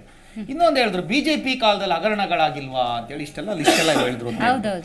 ನಾನು ಹೇಳೋದಿಷ್ಟೇ ಮೇಡಮ್, ಇವರು ಇವತ್ತು ಅಧಿಕಾರಕ್ಕೆ ಬಂದು 15 ತಿಂಗಳಾಗಿದೆ. ನಮ್ಮ ಸ್ನೇಹಿತರು ಹೇಳಿದ್ರು ಬಿಜೆಪಿ ಕಾಲದಲ್ಲೂ ಹಗರಣಗಳಾಗಿದೆ ಅಂತ. ನಾನು ಅದಕ್ಕೆ ಪ್ರಶ್ನೆ ಮಾಡ್ಲಿಕ್ಕೆ ಹೋಗಲ್ಲ. ಕಾಂಗ್ರೆಸ್ ಈ ರಾಜ್ಯದಲ್ಲಿ ಅಧಿಕಾರಕ್ಕೆ ಬಂದು 15 ತಿಂಗಳಾಗಿದೆ. ಯಾಕೆ ಈ ಹಗರಣಗಳನ್ನ ಸಿಬಿಐಗೆ ಒಪ್ಪಿಸ್ತಾ ಇಲ್ಲ? ಬಿಜೆಪಿ ಮಾಡಿದಾರೆ, ನಾವಲ್ಲ, ನಾವು ಒಳ್ಳೆಯವರು. ನಾವು ಗಂಗಾ ಜಲ ಹಾಕೊಂಡು ಪೂರ್ತಿ ನಾವು ತಲ್ಲೀನ ಆಗ್ಬಿಟ್ಟಿದೀವಿ, ನಾವು ಹಾಲಲ್ಲಿ ಸ್ನಾನ ಮಾಡ್ಬಿಟ್ಟಿದೀವಿ, ನಾವು ಕರೆಕ್ಟ್ ಆಗಿದ್ದೀವಿ, ಕ್ಲೀನ್ ಹ್ಯಾಂಡ್, ನಮ್ಮ ಹಸ್ತ ಸಿಂಬಲ್ ಹಸ್ತ, ನಮ್ಮ ಕೈ ನೋಡಿ ಎಷ್ಟು ಸ್ಪಷ್ಟವಾಗಿದೆ, ಎಷ್ಟು ಕ್ಲಿಯರ್ ಆಗಿದೆ. ನಾವು 10 ರೂಪಾಯಿ ತಿನ್ನಲ್ಲ, ಮೋಸ ಮಾಡಲ್ಲ, ಕನ್ನಡಿಗರ ಪರವಾಗಿದ್ದೀವಿ. ನೀವು ರೀ ಬಿಜೆಪಿ ಲೂಟಿ ಹೊಡೆದವರು, ತಗೊಳ್ರಿ ಈ ಕೇಸ್ಗಳನ್ನೆಲ್ಲ ಸಿಬಿಐಗೆ ಅಂತ ಒಪ್ಪಿಸ್ಬೋದಲ್ಲ ಸಿದ್ದರಾಮಯ್ಯನವರು? ಯಾಕಾಗ್ತಾ ಇಲ್ಲ? ಬಿಡಲ್ಲ, ಸುಳ್ಳು. ಇತ್ಯರ್ಥ ಮಾಡ್ತೀನಿ ಅಂದಿದ್ದಾರೆ. ಇತ್ಯರ್ಥ 15 ತಿಂಗಳು ಬೇಕಾ? 15 ತಿಂಗಳು ಆಗ್ತಾ ಬರ್ತಾ ಇದೆ. 15 ತಿಂಗಳಾದ್ರೂ ಇವ್ರು ಯಾಕೆ ಡೇಟಾ ಕಲೆಕ್ಟ್ ಮಾಡ್ತಾ ಇದ್ರು? ಹೌದು, ಆಯ್ತು, ಡೇಟಾ ಕಲೆಕ್ಟ್ ಮಾಡ್ತಾ ಇದ್ದಾರೆ, ಡೇಟಾ ಕಲೆಕ್ಟ್ ಮಾಡ್ತಾ ಇದ್ದಾರೆ. 187 ಕೋಟಿ ಹಗರಣ ಆಗಿದ್ದು ಯಾವಾಗ? ಈಗ 4 ತಿಂಗಳಲ್ಲಿ. ಈಗ ಆಯ್ತು, ಇವ್ರ ಪ್ರಕಾರನೇ ಬಿಜೆಪಿಯವರು ಲೂಟಿ ಹೊಡೆದು ಬಿಟ್ಟಿದ್ರು ಅಂತಂದ್ರೆ 187 ಕೋಟಿ ಹಗರಣ ಆಗಿ, ಹಂಚಿಕೆ ಆಗಿ, ಬೆಂಗಳೂರಿನ ರಸ್ತೆಗಳಲ್ಲಿ, ಮಾಲ್ ಮುಂದೆಗಡೆ, ಪಾರ್ಕ್ ಮುಂದೆಗಡೆ ದುಡ್ಡನ್ನ, ಬಡವರ ದುಡ್ಡನ್ನ, ವಾಲ್ಮೀಕಿ ಅಂತಕ್ಕಂಥ ಒಂದು ಸಣ್ಣ ಸಮುದಾಯದ ಮಕ್ಕಳ ಸ್ಕಾಲರ್ಶಿಪ್ ಹಣವನ್ನ, ರೈತರ ಹಣವನ್ನ ಲೂಟಿ ಹೊಡೆದು ಎಲ್ಲರಿಗೂ ಹಂಚುದ್ರಲ್ಲ, ಎಲ್ಲರಿಗೂ ಬಡವರ ದುಡ್ಡನ್ನ ಲೂಟಿ ಹೊಡೆದು ಹಂಚುದ್ರಲ್ಲ. ಇದು ಬರೀ 4 ತಿಂಗಳು ಖಾಲಿ ಆಗೋಯ್ತಲ್ಲ ಮೇಡಮ್. ಆ ರೀತಿ ಆ ದುಡ್ಡು ಖಾಲಿ ಆಗ್ಬಿಡ್ಬೋದಲ್ವಾ? ಇದೇ ರೀತಿ ಮೂಢ ಹಗರಣ ಅಂತಕ್ಕಂಥದ್ದು ನೋಟಿಫಿಕೇಶನ್ ಆಗಿರೋದ ಡಿನೋಟಿಫಿಕೇಶನ್ ಮಾಡಿ, ಆ ಮೂಲ ಓನರ್ ಜವರೇಗೌಡ ಅಂತಕ್ಕಂಥನಿಗೆ ಸರ್ಕಾರದಿಂದ ಆತನಿಗೆ ಪರಿಹಾರನೂ ಕೊಟ್ಟು, ಅದಾದ್ಮೇಲೆ ಸಿದ್ದರಾಮಯ್ಯನವ್ರ ಬಾಮೈದಿನ ಹೆಸರಿಗೆ ಬಂದು, ಅದಾದ್ಮೇಲೆ ಸಿದ್ದರಾಮಯ್ಯನವ್ರ ಶ್ರೀಮತಿಯವರ ಹೆಸರಿಗೆ ಹೋಗಿ, ಇದೇ ಸಿದ್ದರಾಮಯ್ಯನವ್ರ ಮಗ ಮೂಢ ಸದಸ್ಯ ಆಗಿದ್ದಾಗ ಅವರ ಕಾಲದಲ್ಲಿ ಆಗಿರ್ತಕ್ಕಂಥ ಈ ಬ್ರಹ್ಮಾಂಡ ಭ್ರಷ್ಟಾಚಾರ ಇದನ್ನ ಯಾರು ಕೇಳೋರು? ರಾಜಣ್ಣ ಅವ್ರ ಕಾಲದಲ್ಲಿ ಆಗಿರ್ತಕ್ಕಂಥ ಇನ್ನೊಂದು ಕೋವಿಡ್ ಹೇಳ್ತಾ ಇದ್ರು ಮೇಡಮ್. ಪಾಪ ನಮ್ಮ ರಾಹುಲ್ ಗಾಂಧಿ ಅವರು ಫಸ್ಟೇ ನಾವು ಮೊದಲನೇ ಹೇಳ್ಬಿಟ್ಟಿದ್ದು, ಸೂಚನೆ ಕೊಟ್ಬಿಟ್ಟಿದ್ದು, ಕೋವಿಡ್ ಬರ್ತಾ ಇದೆ, ಇಡ್ಕಳಿ ಅಂತ. ಅಲ್ಲ, ನಾನು ಹೇಳ್ಬಿಡ್ತೀನಿ, ಅವ್ರಿಗೆ ಉತ್ತರ ಕೊಡ್ಬೇಕಲ್ಲ. ವಿಷಯ ಅಂತ ನಾವು ಹೋಗಿರೋದಕ್ಕೆ ನಾನು ಹೇಳ್ಬೇಕು, ಆಮೇಲೆ ಅದಕ್ಕೆ ಉತ್ತರ ಕೊಡ್ತೀನಿ ಮೇಡಮ್. ನಮಸ್ತೆ ಟ್ರಂಪ್ ಮಾಡಿದ್ರು, ಅದೆಲ್ಲ ಬಿಟ್ಬಿಡೋಣ. ಪಾಪ ರಾಹುಲ್ ಗಾಂಧಿ ಅವ್ರಿಗೆ ಎಲ್ಲಾ ವಿಚಾರಗಳು ಬೇಗ ಗೊತ್ತಾಗ್ತಾ ಇರ್ತದೆ, ಎಲ್ಲದಕ್ಕೂ ಸಾಕ್ಷಿ ಬೇಕು. ಪಾಕಿಸ್ತಾನ ಮೇಲೆ ನಾವು ಅಲ್ಲಿ ಹೋಗ್ಬಿಟ್ಟು ಸರ್ಜಿಕಲ್ ಅಟ್ಯಾಕ್ ಮಾಡಿದೀವಿ ಅಂತ ನನ್ನ ಕಟ್ಕೊಂಡೋಗಿ ಹೆಲಿಕಾಪ್ಟರ್ಗೆ ಅಂತ ಅಂತಾರೆ, ನಾನು ನೋಡ್ಕೊಂಡ್ ಬರ್ಬೇಕು ಅಂತಾರೆ. ಚೀನಾದವ್ರ ಜೊತೆ ಲಿಂಕ್ ಇರುತ್ತೆ, ಪಾಕಿಸ್ತಾನದವ್ರ ಜೊತೆ ಲಿಂಕ್ ಇರುತ್ತೆ ಇವ್ರಿಗೆ. ಆದ್ರೆ ಎಲ್ಲದಕ್ಕೂ ಸಾಕ್ಷಿ ಕೇಳ್ತಾರೆ. ನಮ್ಮ ಸಂಸ್ಕೃತಿಯನ್ನ ವಿಡಂಬನೆ ಮಾಡಿದ್ದಾರೆ. ಅಲ್ಲ, ಮೊದಲು ಅವ್ರು ನೋಡಿ ಮೇಡಮ್, ನಾವು ಯಾವತ್ತು ಡೆಕೋರಂ ಮೇಂಟೈನ್ ಮಾಡ್ತೀನಿ. ಇವರು ವಿಷಯಾಂತರ ಹೋಗಿ ಭಾಷೆಗಳ ಮೇಲೆ ಇಡ್ತಾ ಇಲ್ದಲ್ಲ ಇದ್ದಾಗ ನಾವು ಅದನ್ನೇ ಮಾಡ್ತೀವಿ, ಭಾಷೆ ಮೇಲೆ ಇಡ್ತಾ ಇರಬೇಕು. ಮತ್ತೆ ಇವರು ಕೋವಿಡ್ ಅಂತಕ್ಕಂಥದ್ದು ಒಂದು ದೊಡ್ಡ ಮಾರಿ, ಯಾರಿಗೂ ಗೊತ್ತಿರಲಿಲ್ಲ ಮೇಡಮ್. ಈವನ್ ದಿಲೀಪ್ಗೂ ಗೊತ್ತಿಲ್ಲ, ನಿಮ್ಗೂ ಗೊತ್ತಿಲ್ಲ, ನಾವು ಬದುಕ್ತೀವಿ ಅಂತ ನಮ್ಗೆ ಗ್ಯಾರಂಟಿ ಇರಲಿಲ್ಲ. ಅಂತ ಸಂಕಷ್ಟದ ಸಮಯದಲ್ಲಿ ಯಾರೋ ಒಬ್ಬ ಒಂದು ಕೋವಿಡ್ ಲಸಿಕೆ ಕಂಡಿಡಿದ್ರೆ ಸಾಕು ಅಂತಕ್ಕಂಥ ಪರಿಸ್ಥಿತಿನೆಲ್ಲ ಒತ್ತಿದ್ದು. ಆ ಒಂದು ಪರಿಸ್ಥಿತಿನಲ್ಲಿ 150 ಕೋಟಿ ಜನಸಂಖ್ಯೆ ಇರ್ತಕ್ಕಂಥ ಈ ದೇಶವನ್ನ ಕಾಪಾಡಿದ್ದು ನರೇಂದ್ರ ಮೋದಿ ಅಂತಕ್ಕಂಥ ವ್ಯಕ್ತಿ ಎಲ್ಲರಿಗೂ ಲಸಿಕೆ ಕೊಟ್ಟು. ಅದನ್ನ ವಿಡಂಬನೆ ಮಾಡ್ತಾರಲ್ಲ, ನಮ್ಮ ಸಂಸ್ಕೃತಿನ ವಿಡಂಬನೆ ಮಾಡ್ತಾರಲ್ಲ, ಗಂಟೆ ಬಾರಿಸಿದ್ರು, ತಟ್ಟೆ ಬಾರಿಸಿದ್ರು ಅಂತ. ಆ ಸಂಸ್ಕೃತಿ ವಿಡಂಬನೆ ಮಾಡಿರೋದಕ್ಕೆ ಕಾಂಗ್ರೆಸ್ ಈ ಪರಿಸ್ಥಿತಿ ಹಿಂದೂ ವಿರೋಧಿ ಪರಿಸ್ಥಿತಿಗೆ ನೀವ್ ಹೆಂಗ್ ಸಮಾಧಾನ ಆದ್ರೂ ಅವ್ರು ಹಂಗ್ ಸಮಾಧಾನ ಆಗೋವರೆಗೂ ನಾನು ವೇಟ್ ಮಾಡ್ಬೇಕು. ಅದೇ ನನ್ನ ರೋಲ್ ಇಲ್ಲಿ, ಅರ್ಥ ಮಾಡ್ಕೋಬೇಕು ದರ್ಶನ್ ಅವರೇ. ರೈಟ್. ಬಸವರಾಜ ರಾಯರೆಡ್ಡಿ ಅವರು ಮಾತಾಡ್ತಾರೆ, ಸ್ವತಃ ಆರ್ಥಿಕ ಸಲಹೆಗಾರರು ಅವರೇ. ದುಡ್ಡಿಲ್ಲ ಅಂತಾರೆ. ನನಗೆ ಮತ್ತು ರಾಜ್ಯದ ಜನತೆಗೆ ಬಂದ ಒಂದು ಸಂಶಯ ಅಂದರೆ, ಗುಡ್ಡ ಕುಸಿತ ಆಯಿತು, ಅಲ್ಲೇನೋ ಆಕ್ಸಿಡೆಂಟ್ ಆಯಿತು, ಮಗದೊಂದು ಕಡೆ ಮನೆ ಬಿತ್ತು, ಅಲ್ಯಾರೋ ತೀರ್ ಹೋದ್ರು ಅಂದಾಗ 5 ಲಕ್ಷ 2 ಲಕ್ಷ ಅಂತ ಪರಿಹಾರ ಘೋಷಣೆ ಮಾಡ್ತಿರಲ್ಲ, ಅವೆಲ್ಲ ತಲುಪ್ತವ? ಖಂಡಿತ ತಲುಪ್ತವೆ. ನಮಗೆ ಹೃದಯವಂತಿಕೆ ಇರೋತ್ತಿಗೆ ಕೂಡಲೇ ಪರಿಹಾರ ಕೊಡುವಂತ ಕೆಲಸ ಮಾಡಿದ್ವಿ. ಈಗ ಒಂದು ಯಾವುದು ಹಗರಣದ ವಿಚಾರ ಎತ್ಕೊಂಡ್ರು ನೋಡಿ. ಯಾವುದು truck terminal, Devaraja truck terminal ಅಲ್ಲಿ ವೀರಪ್ಪನವರು ಬಂಧನ ಆಗಿದ್ದಾರೆ. ಸುಮ್ಮನೆ ನಾವು ಮಾತಾಡ್ಬೇಕಾದ್ರೆ ಯಾಕೆ ಮಾತಾಡಬಾರ್ದು? ನಾವು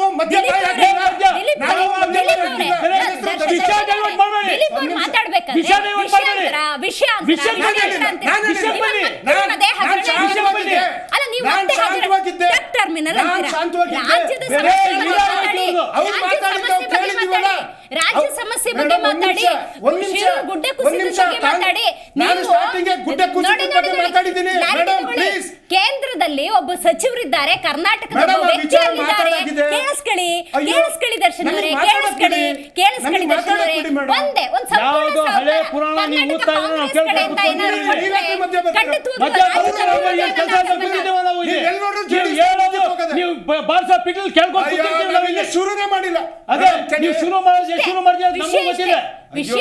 ವಿಷಯ ನೋಡಿ, ಇಲ್ಲಿರೋರು ಒಬ್ಬ ವ್ಯಕ್ತಿ ಕೇಂದ್ರದಲ್ಲಿ, ಕುಮಾರಸ್ವಾಮಿ ಬಿಡಿ ಯಾರೇ ಒಬ್ರು ಆದ್ರೂ ಕೇಂದ್ರ ಸಚಿವರಾಗಿದ್ರು ಕೂಡ, ರಾಜ್ಯ ಅಂತ ಅನಿಸ್ಕೊಂಡಾಗ ಸಂಪೂರ್ಣ ಸಹಕಾರ ನೀಡಿದ್ರೆ ರಾಜ್ಯದ ಅಭಿವೃದ್ಧಿ ಆಗುತ್ತೆ, ಪಕ್ಕದ ರಾಜ್ಯದ ಅಭಿವೃದ್ಧಿ ಆಗುತ್ತೆ. ತಂದ್ಕೊಡ್ಲಿ ಮೇಡಮ್, 18,000 ಕೋಟಿ ಕೇಳಿದ್ವಿ, ಅದು ಕಣ್ಣು ಹಾಕಿದ್ದಾರೆ. GST 1,85,000 ಕೋಟಿ ಯಾಕೆ 9 ಜನ ಇಲ್ವಾ? ಇಲ್ಲಿಲ್ವಾ? ಕೇಳಿ. ಕೇಂದ್ರದಲ್ಲಿ ಅವ್ರು ಮಾತಾಡಿ ಆಯ್ತಾ?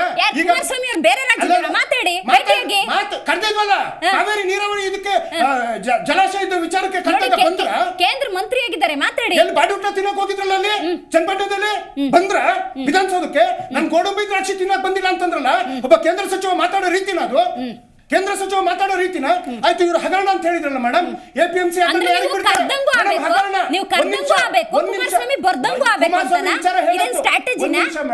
ನಿಮಿಷ ಹಗರಣ ಅಂತ ಹೇಳಿದ್ರು, APMC ಹಗರಣ ಆಯ್ತು. ನೀವೇನ್ ಮಾಡಿದ್ರಿ ಅಂದ್ರೆ, ಒಂದು ದೇವರಾಜ ಅರಸು ವಿಚಾರ ಹೇಳಿದ್ವಿ, ಇನ್ನು ವೀರಪ್ಪ ಅವ್ರದ್ದು ನಾಗಮೋಹನ್ ದಾಸ್ ಅವ್ರ ವರದಿ ಆಗಿರ್ಬೋದು, ವೀರಪ್ಪ ಅವರ ಕುನ್ನಾ ಅವ್ರ ವರದಿ ಆಗಿರ್ಬೋದು, ಸರ್ಕಾರಕ್ಕೆ ಸಲ್ಲಿಕೆ ಆಗಿದೆ. ಅದು 40% ವಿಚಾರ, PSI ವಿಚಾರ, ಕೋವಿಡ್ ವಿಚಾರ, ಜೊತೆಗೆ ಪ್ರವಾಸೋದ್ಯಮ ಇಲಾಖೆನಲ್ಲಿ ಇವ್ರು ಮಾಡಿರೋ ಹಗರಣ, ಬೋವಿ ನಿಗಮದಲ್ಲಿ ಇವ್ರು ಮಾಡಿರೋ ಹಗರಣ, ಗಂಗಾ ಕಲ್ಯಾಣ ಏನೋ ಗಂಗಾ ಅಂತ ಇದ್ರು, ಗಂಗಾ ಕಲ್ಯಾಣದಲ್ಲಿ ಸುಮಾರು 430 ಕೋಟಿ ರೂಪಾಯಿ ಹಗರಣ, ಪ್ರವಾಸೋದ್ಯಮ ಇಲಾಖೆನಲ್ಲಿ ಇವ್ರು ಮಾಡಿರ್ತಕ್ಕಂಥ ಹಗರಣ, ಕಿಯೋನಿಕ್ಸ್ ನಲ್ಲಿ ಸುಮಾರು 500 ಕೋಟಿ ಮಾಡಿರ್ತಕ್ಕಂಥ ಹಗರಣ.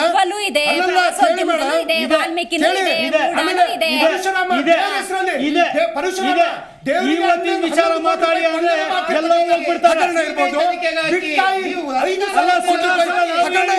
ಅಧಿಕಾರ ನಿಮ್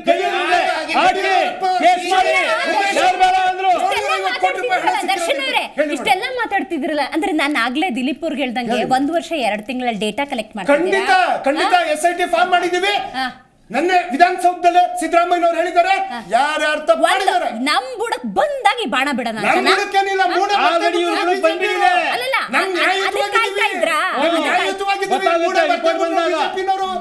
ಆಯ್ತಾ?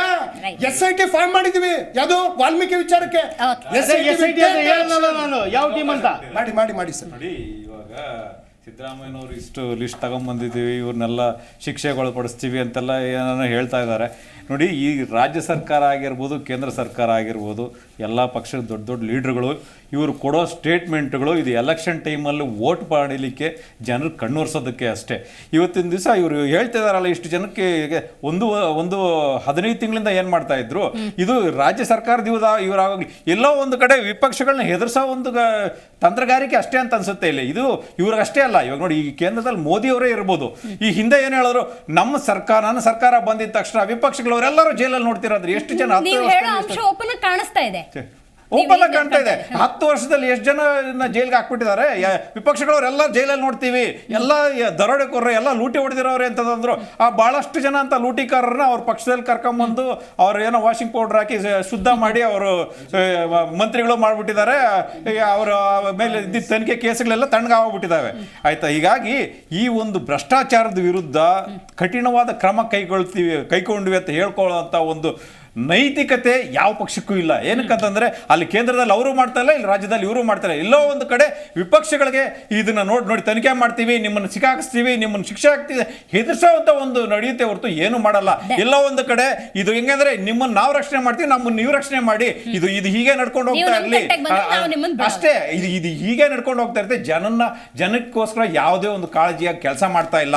ಇವರು ಇಷ್ಟು ವರ್ಷದಿಂದ ಅನುಭವ ಅಂತ ಇರುವಂತ ಒಂದು ಮುಖ್ಯಮಂತ್ರಿ, ನಾನು ಕ್ಲೀನ್ ಹ್ಯಾಂಡ್ ಅಂತ ಅನ್ನೋರು ಈ ಒಂದು ಹಗರಣದಲ್ಲಿ ಅವ್ರು ನಡ್ಕೊಳ್ತಾ ಇರೋದು ನೋಡ್ತಿದ್ರೆ ಅವ್ರ 45 ವರ್ಷದ ರಾಜಕೀಯ ಜೀವನಕ್ಕೆ ಒಂದು ಕಪ್ಪು ಚುಕ್ಕೆ ಇದು. ಇದರಲ್ಲಿ ಒಂದು ದಿಟ್ಟವಾದ ನಿರ್ಧಾರ ತಗೊಂಡಿದ್ರೆ ಅವ್ರು ಅಜರಾಮರವಾಗಿ ಉಳಿದೋಗ್ತಾ ಇದ್ರು CM ಸಿದ್ದರಾಮಯ್ಯ ಅವರು. ಆದ್ರೆ ಈ ಒಂದು ಇದರಿಂದ ಅವರು ಅಷ್ಟೇ ಹಿನ್ನಡೆ ಆಗಿದೆ. ಅವ್ರು ಇಷ್ಟು ವರ್ಷದ ಕ್ಲೀನ್ ಇಮೇಜ್ ಎಲ್ಲ ನಾಶ ಆಗೋಗಿದೆ. ಅದನ್ನ ಅವರು ಮನಗಾಣ್ತಾ ಇಲ್ಲ ಅಷ್ಟೇ. ರೈಟ್ ಸೈಯದ್ ಅವರೇ, ಅರಗ ಜ್ಞಾನಂದವರು ಒಂದು ವಿಷಯನ ಹೇಳ್ತಾರೆ. ಹಿಂದಿನ ಪ್ರತಿಪಕ್ಷದವ್ರು ಆಗಿದ್ರೂ ಕೂಡ ಹಿಂದಿನ ಟರ್ಮಿನ CM ಸಿದ್ದರಾಮಯ್ಯನವರ ಆಡಳಿತ ಬಹಳ ಚೆನ್ನಾಗಿತ್ತು, ಆದರೆ ಈ ಸತಿ ಹಂಗಿಲ್ಲ, ಹಿಡಿತ ಕಳ್ಕೊಂಡ್ಬಿಟ್ಟಿದ್ದಾರೆ ಅಂತ. ಹೌದಾ? Yes madam. ಇವಾಗ ಒಂದು ಹೇಳ್ತೀನಿ ಕೇಳಿ. ಪರ್ಸ್ನಲಿ ವೈಯಕ್ತಿಕವಾಗಿ ನನ್ನ ಅಭಿಪ್ರಾಯ ಬೇರೆ ಇರ್ಬೋದು, but one thing as I have seen, ಸಿದ್ದರಾಮಯ್ಯನವರು ಇದಕ್ಕಿಂತ ಮುಂಚೆನೂ CM ಆಗಿದ್ರು, ತುಂಬ ಚೆನ್ನಾಗಿ ಕೆಲಸ ಮಾಡಿದ್ದಾರೆ. ಇಲ್ಲಿವರೆಗೂ ಒಂದು ಕಪ್ಪು ಚುಕ್ಕೆ ಬಂದಂಗೆ ನೋಡ್ಕೊಂಡಿದ್ದಾರೆ, ಇಲ್ಲ ಅಂತಿಲ್ಲ. ಆದರೆ ಲಾಸ್ಟ್ ಡೆಡ್ಲೈನ್ ಇಳಿಯೋ ಮೂಮೆಂಟಲ್ಲಿ ಇಷ್ಟೆಲ್ಲ ಹಗರಣಗಳು ಮಾಡ್ಕೊಂಡು ಸಿಕ್ಕಾಕೊಂಡ್ರು. ಸೊ ಇವಾಗ ಏನು ಮಾಡೋಕ್ಕಾಗಲ್ಲ. ಸೊ ಇದರಿಂದ ಏನಂದರೆ ಅವರು ಹಿಂದೆ ಹೆಂಗಿತ್ತು ಅಂತ ಹೇಳೋಕ್ಕೂ ಡೌಟ್ ಆಗುತ್ತೆ, ಹಂಗಾಗೋಯ್ತು ಪರಿಸ್ಥಿತಿ. ಇವಾಗ ಇರೋ ಪರಿಸ್ಥಿತಿಯಲ್ಲಿ ಸಿಕ್ಕಾಕೊಂಡಿದ್ದಾರೆ, ಏನು ಮಾಡೋಕ್ಕಾಗಲ್ಲ. ಆಲ್ರೆಡಿ ಹಿಡ್ತಾ ಕಳ್ಕೊಂಡ್ಬಿಟ್ಟಿದ್ದಾರೆ. ಅಲ್ಲ ಇದು ಪ್ರತಿಪಕ್ಷದ ಒಂದ್ ತಂತ್ರಕ್ಕೆ ಕಾಲದಲ್ಲಿ ಸಿದ್ದರಾಮಯ್ಯನವ್ರು ಬಲಿಯಾದ್ರ, ಸ್ವಪಕ್ಷದವ್ರ ತಂತ್ರಕ್ಕೆ ಬಲಿಯಾದ್ರ? ಸಿದ್ದರಾಮಯ್ಯ ತಂತಿದ್ದು ಗತ್ತಿತ್ತಲ್ಲ, ಅದಿಲ್ಲ. ಅದು ಇವಾಗ ಕಾಣ್ತಾ ಇಲ್ಲ. ನೀವು ನೋಡಿ, ಫಸ್ಟು ಮೊದಲಿಂದ ರಿಕಾರ್ಡಿಂಗ್ಗಳು ಇದ್ರೆ ನೀವು ನೋಡಿ, ಅಬ್ಸರ್ವ್ ಮಾಡಿ, ಆ ಗದ್ದು ಆ ಸ್ಟೈಲೇ ಬೇರೆ ಇತ್ತು, ನಾನೇ ಬೇರೆ, ನನ್ನ ಸ್ಟೈಲೇ ಬೇರೆ ಅಂತ. ಆದರೆ ಇವಾಗ ಹಂಗಿಲ್ಲ, ಬೆಕ್ಕು ಥರ ಹುಲಿ ಹೋಗ್ಬಿಟ್ಟು ಬೆಕ್ಕು ಥರ ಮೆತ್ತಗಾಗ್ಬಿಟ್ಟಿದೆ ಇವಾಗ. ಸೊ ಹಂಗಾಗಿ ಏನು ಮಾಡೋಕ್ಕಾಗಲ್ಲ. ಅಲ್ಲ ಇದ್ರಲ್ಲಿ ನೀವು ಹೇಳೋ ಪಾಯಿಂಟಿಗೆ ಬರೋದಾದ್ರೆ ಇದು ಬಿಜೆಪಿ ಮತ್ತೆ JDS ತಂತ್ರಕ್ಕೆ ಏನಾದ್ರು ಸಿದ್ದರಾಮಯ್ಯನವ್ರು ಬಲಿ ಆಗ್ತಿದಾರಾ ಅಥವಾ ಕಾಂಗ್ರೆಸ್ನ ಒಳತಂತ್ರಕ್ಕೆ ಬಲಿ ಆಗ್ತಿದಾರಾ? ಕಾಂಗ್ರೆಸ್ಸಿನ ಒಳಗೆ ನಮ್ದು ಏನಿಲ್ಲ ಮೇಡಮ್, ನಾವು ಏನಿದ್ರು ವಿಪಕ್ಷದವರು, ನಾವು ಏನಿದ್ರು ಸೀದಾ ಬಾಯಿ ಮೇಲೆ ಮುಖದ ಮೇಲೆ ಮಾಡ್ತೀವಿ. ಆದರೆ ಈ ಒಳಗಿನ ತಂತ್ರಗಾರಿಕೆ ಇದೆಯಲ್ಲ, ಆಗ್ಲೇ ಹೇಳ್ರಿ ಕುಮಾರಣ್ಣ ಹೇಳಿದ್ದಾರೆ, ಟೌಲ್ ಬಿಸಿರೋದು ಯಾರು ಹೆಂಗಂತ ಅರ್ಥ ಮಾಡ್ಕೋಬೇಕು, ಓಪನ್ ಆಗಿ ಹೇಳೋ ಅವಶ್ಯಕತೆ ಇಲ್ಲ. Right. So, ಒಳಗಿನ ವಿಚಾರಕ್ಕೆ ಅವ್ರು ಕುಮಾರಸ್ವಾಮಿ ಅಂದಾಗಿರೋದು. ಅವರು ಕೇಂದ್ರ ಸಚಿವರಾಗಿ ಏನ್ ಕೆಲಸ ಮಾಡ್ಬೇಕು ಅದನ್ನ ಮಾಡ್ತಾರೆ. ಮೇಡಮ್, ಚಾಲೆಂಜು ಈ ದೇಶಕ್ಕೆ ಮಿಲಿಟರಿ ಅಲ್ಲ, ನಿಮ್ಗೆ ಏನ್ ಬೇಕು ಎಲ್ಲ ಕೊಡ್ತೀವಿ, ಆಯ್ತಾ? ನೀವು ಮಾಡಿರೋ ಹಗರಣಕ್ಕೂ ತಗೊಂಡು ಬಂದಿರ್ತೀವಿ. ನೀವು ಸ್ಟೀಲ್ ಚಂಬು ತೋರಿಸಿದ್ವಿ, ನಾವು ಪ್ಲಾಸ್ಟಿಕ್ ಚಂಬು ಕೊಡ್ತೀವಿ Okay. ಪಕ್ಕ, Right, ಆಯ್ತಾ? right. ಇಲ್ಲಿ ಕೇಳಿ, ಕುಮಾರಸ್ವಾಮಿ ಅವರು ಡೆವಲಪ್ಮೆಂಟ್ ಮಾಡೇ ಮಾಡ್ತಾರೆ ಮೇಡಮ್. ರಾಜ್ಯದಿಂದ ಬಹಳ ಜನ ಸಚಿವರಾಗಿದ್ದಾರೆ. ಆದ್ರೆ ಇವರೊಬ್ಬರೇ ಕಾಣ್ತಾ ಇದ್ದಾರೆ, ಮಿಕ್ಕದವರೆಲ್ಲ ತಣ್ಣಗಾಗ್ಬಿಟ್ಟಿದ್ದಾರೆ. ಯಾಕೆ ಅಂತ ಕುಮಾರಸ್ವಾಮಿ ಅವರು ಎಂಟ್ರಿ ಕೊಟ್ಟಿದ್ದಾರಲ್ಲ. ಇವಾಗ ಇನ್ನೊಂದು ವಿಚಾರ ಮೇಡಮ್, ಇನ್ನೊಂದು ಮಾತು ಹೇಳ್ಬಿಡ್ತೀವಿ. ಇವಾಗ ನಮ್ಮ ಕರ್ನಾಟಕದ ಒಂದ್ ಕಡೆ ಇರ್ಲಿ, ಯಾರು ಕೆಲಸ ಈಗ ನಿಮ್ಮ ಮಾಧ್ಯಮದಲ್ಲೇ ತೋರಿಸಿದ್ದಾರೆ, ಆಂಧ್ರದಲ್ಲಿ ಇವಾಗ ಅವ್ರ ಹೆಸರು ಹೆಂಗ್ ಮಿಂಚ್ತಾ ಇದೆ ಅಂತ.